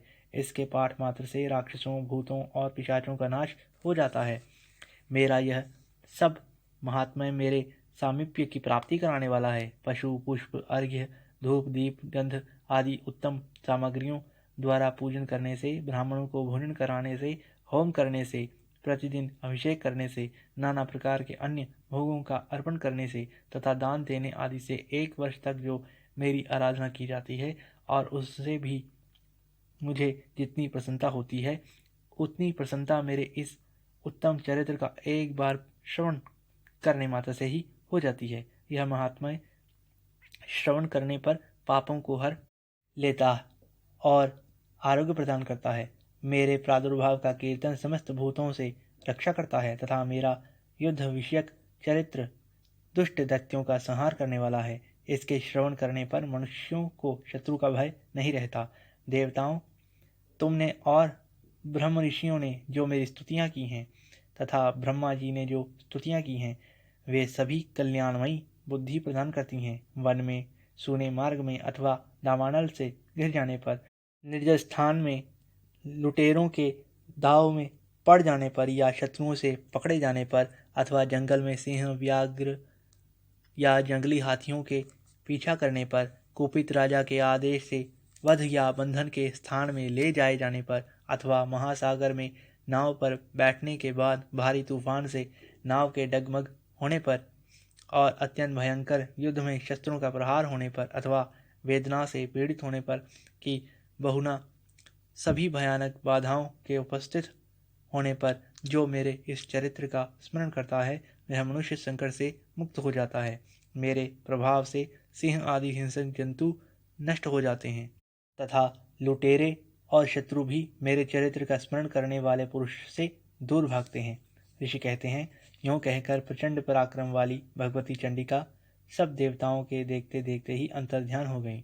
फिर समस्त देवता भी शत्रुओं के मारे जाने से निर्भय हो पहले की ही भांति यज्ञ भाग का उपभोग करते हुए अपने अपने अधिकार का पालन करने लगे। संसार का विध्वंस करने वाले महाभयंकर अतुल पराक्रमी देव शत्रु शुंभ तथा महाबली निशुंभ के युद्ध में देवी द्वारा मारे जाने पर शेष दैत्य पाताल लोक में चले गए। राजन, इस प्रकार भगवती अंबिका देवी नित्य होती हुई भी पुनः पुनः प्रकट होकर जगत की रक्षा करती हैं। वे ही देवी इस विश्व को मोहित करती हैं, वे ही जगत को जन्म देती हैं तथा वे ही प्रार्थना करने पर संतुष्ट हो विज्ञान एवं समृद्धि प्रदान करती हैं। राजन, महाप्रलय के समय महामारी का स्वरूप धारण करने वाली वे महाकाली ही इस समस्त ब्रह्मांड में व्याप्त हैं। वे ही समय समय पर महामारी होती हैं और वे ही स्वयं अजन्मा होती हुई भी सृष्टि के रूप में प्रकट होती हैं। वे सनातनी देवी ही समय अनुसार संपूर्ण भूतों की रक्षा करती हैं। मनुष्यों के अभयोदय के समय वे ही घर में लक्ष्मी के रूप में स्थित हो उन्नति प्रदान करती हैं और वे ही अभाव के समय दरिद्रता बनकर विनाश कारण होती हैं। पुष्प, धूप और गंध आदि से पूजन करके उनकी स्तुति करने पर वे धन, पुत्र, धार्मिक बुद्धि तथा उत्तम गति प्रदान करती हैं। इस प्रकार श्री मार्कंडेय पुराण में सावर्णिक मनवंतर की कथा के अंतर्गत देवी महात्म्य में फल स्तुति नामक 12वां अध्याय पूरा हुआ, संपूर्ण हुआ। जय महाकाली। दुर्गा सप्तशती पाठ 13वां अध्याय। सुरथ और वैश्य को देवी का वरदान। जो उदय काल के सूर्य मंडल की सी भांति कांति धारण करने वाली हैं, जिनके 4 भुजाएं और 3 नेत्र हैं तथा जो अपने हाथों में पाश, अंकश, वर एवं अभय की मुद्रा धारण किए रहती हैं, उन शिवा देवी का मैं ध्यान करता हूँ। ऋषि कहते हैं, राजन, इस प्रकार मैंने तुमसे देवी के उत्तम महात्म्य का वर्णन किया है। जो इस जगत को धारण करती हैं, उन देवी का ऐसा ही प्रभाव है। वे ही विद्या, ज्ञान उत्पन्न करती हैं। भगवान विष्णु की माया स्वरूपा उन भगवती के द्वारा ही तुम और ये वैश्य तथा अन्य अन्य विवेकी जन मोहित होते हैं, मोहित हुए हैं तथा आगे भी मोहित होंगे। महाराज, तुम उन्हीं परमेश्वरी की शरण में जाओ। आराधना करने पर वे ही मनुष्यों को भोग, स्वर्ग तथा मोक्ष प्रदान करती हैं। मार्कंडेय जी कहते हैं, क्रुष्टु की जी मेधा मुनि के ये वचन सुनकर राजा सुरथ ने उत्तम व्रत का पालन करने वाले उन महाभाग महर्षि को प्रणाम किया। वे अत्यंत ममता और राज्य अपहरण से बहुत खिन्न हो चुके थे। महामुने, इसलिए विरक्त होकर वे राजा तथा वैश्य तत्काल तपस्या को चले गए और वे जगदम्बा के दर्शन के लिए नदी के तट पर रहकर तपस्या करने लगे। वे वैश्य उत्तम देवी सूक्त का जप करते हुए तपस्या में प्रवृत्त हुए। वे दोनों नदी के तट पर देवी की मिट्टी की मूर्ति बनाकर पुष्प, धूप और हवन आदि के द्वारा उनकी आराधना करने लगे। उन्होंने पहले तो आहार को धीरे धीरे कम किया, फिर बिल्कुल निराहार रहकर देवी में ही मन लगाए। एकाग्रता पूर्वक उनका चिंतन आरंभ किया। वे दोनों अपने शरीर रक्त से प्रोक्षित बलि देते हुए लगातार 3 वर्ष तक संयम पूर्वक आराधना करते रहे। इस पर प्रसन्न होकर जगत को धारण करने वाली चंडिका देवी ने प्रत्यक्ष दर्शन देकर कहा।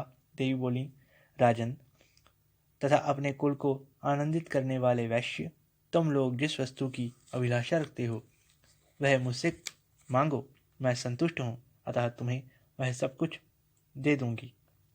मार्कंडेय जी कहते हैं, तब राजा ने दूसरे जन्म में नष्ट न होने वाला राज्य मांगा तथा इस जन्म में भी शत्रुओं की सेना को बलपूर्वक नष्ट करके पुनः अपना राज्य प्राप्त कर लेने का वरदान मांगा। वैश्य का चित्त संसार की ओर से खिन्न एवं विरक्त हो चुका था और वे बड़े बुद्धिमान थे, अतः उस समय उन्होंने तो ममता और अहंता रूप आसक्ति का नाश करने वाला ज्ञान मांगा। देवी बोली, राजन तुम थोड़े ही दिनों में शत्रुओं को मारकर अपना राज्य प्राप्त कर लोगे। अब वहां तुम्हारा राज्य स्थिर रहेगा।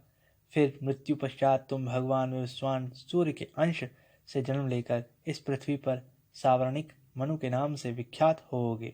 वैश्यवर्य, तुमने भी जिस वर को मुझसे प्राप्त करने की इच्छा की है उसे देती हूँ। तुम्हें मोक्ष के लिए ज्ञान प्राप्त होगा।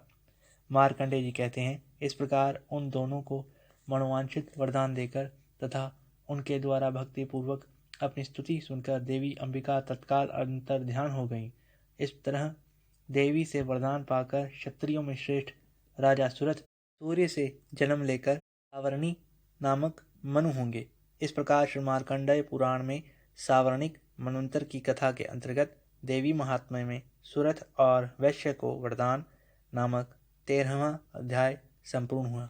जय माता की, जय माता की, जय माता की, जय माता की। धन्यवाद। दुर्गा सप्तशती, पहला अध्याय। मेधा ऋषि का राजा सुरथ